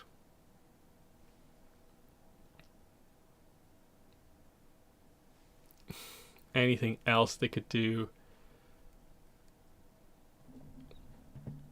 I don't really think so, because it is just like, look, these are the three big events, and then obviously when we get more towards later in the year, especially probably post Comic-Con, a lot of stuff is probably just going to happen. Like there'll be, especially later on in the year, there'll be ad stuff that happens where we'll probably be hearing a lot more stuff, especially if there is a big marketing like kind of merch push. We'll see a lot of that stuff happen. It's just, yeah, we need to start. That's the big thing though. Like kind of ending the stream here is just like, yeah, I hope they don't spend too long to get some of just the basic information out there. Title, logo, just something that you can immediately point to. If anyone asks you what's happening with Avatar, you can just be like, hey, they just announced the logo and the title for the movie. They still have this release date. There we go. But yeah, thanks everyone for coming out to the stream and listening in. Will there be another stream before the end of the year? This probably might be the last stream. Basically, like, probably at this point. If there's any big news, I'll probably, like, you know, pop on and do some sort of a stream covering that. That will happen. But otherwise, I don't think there's probably going to be a super, like, planned stream for the rest of the year. Obviously, I'll have my two big videos for the end of the year, the 2024 year in review video. That'll probably be like mid-December. And then probably last day of December, I'll put out my 2025 Avatar preview. And then, yeah, hopefully there'll be some other stuff, like, you know, if I do get approved for the review copy for Ashes of the Academy, I will try to get a non-spoiler review out as soon as possible, but that is not guaranteed. I don't know if I'll get the review copy or not, so there's that. But yes, thanks everyone for watching the stream, but that's been it. Thanks for watching, and bye.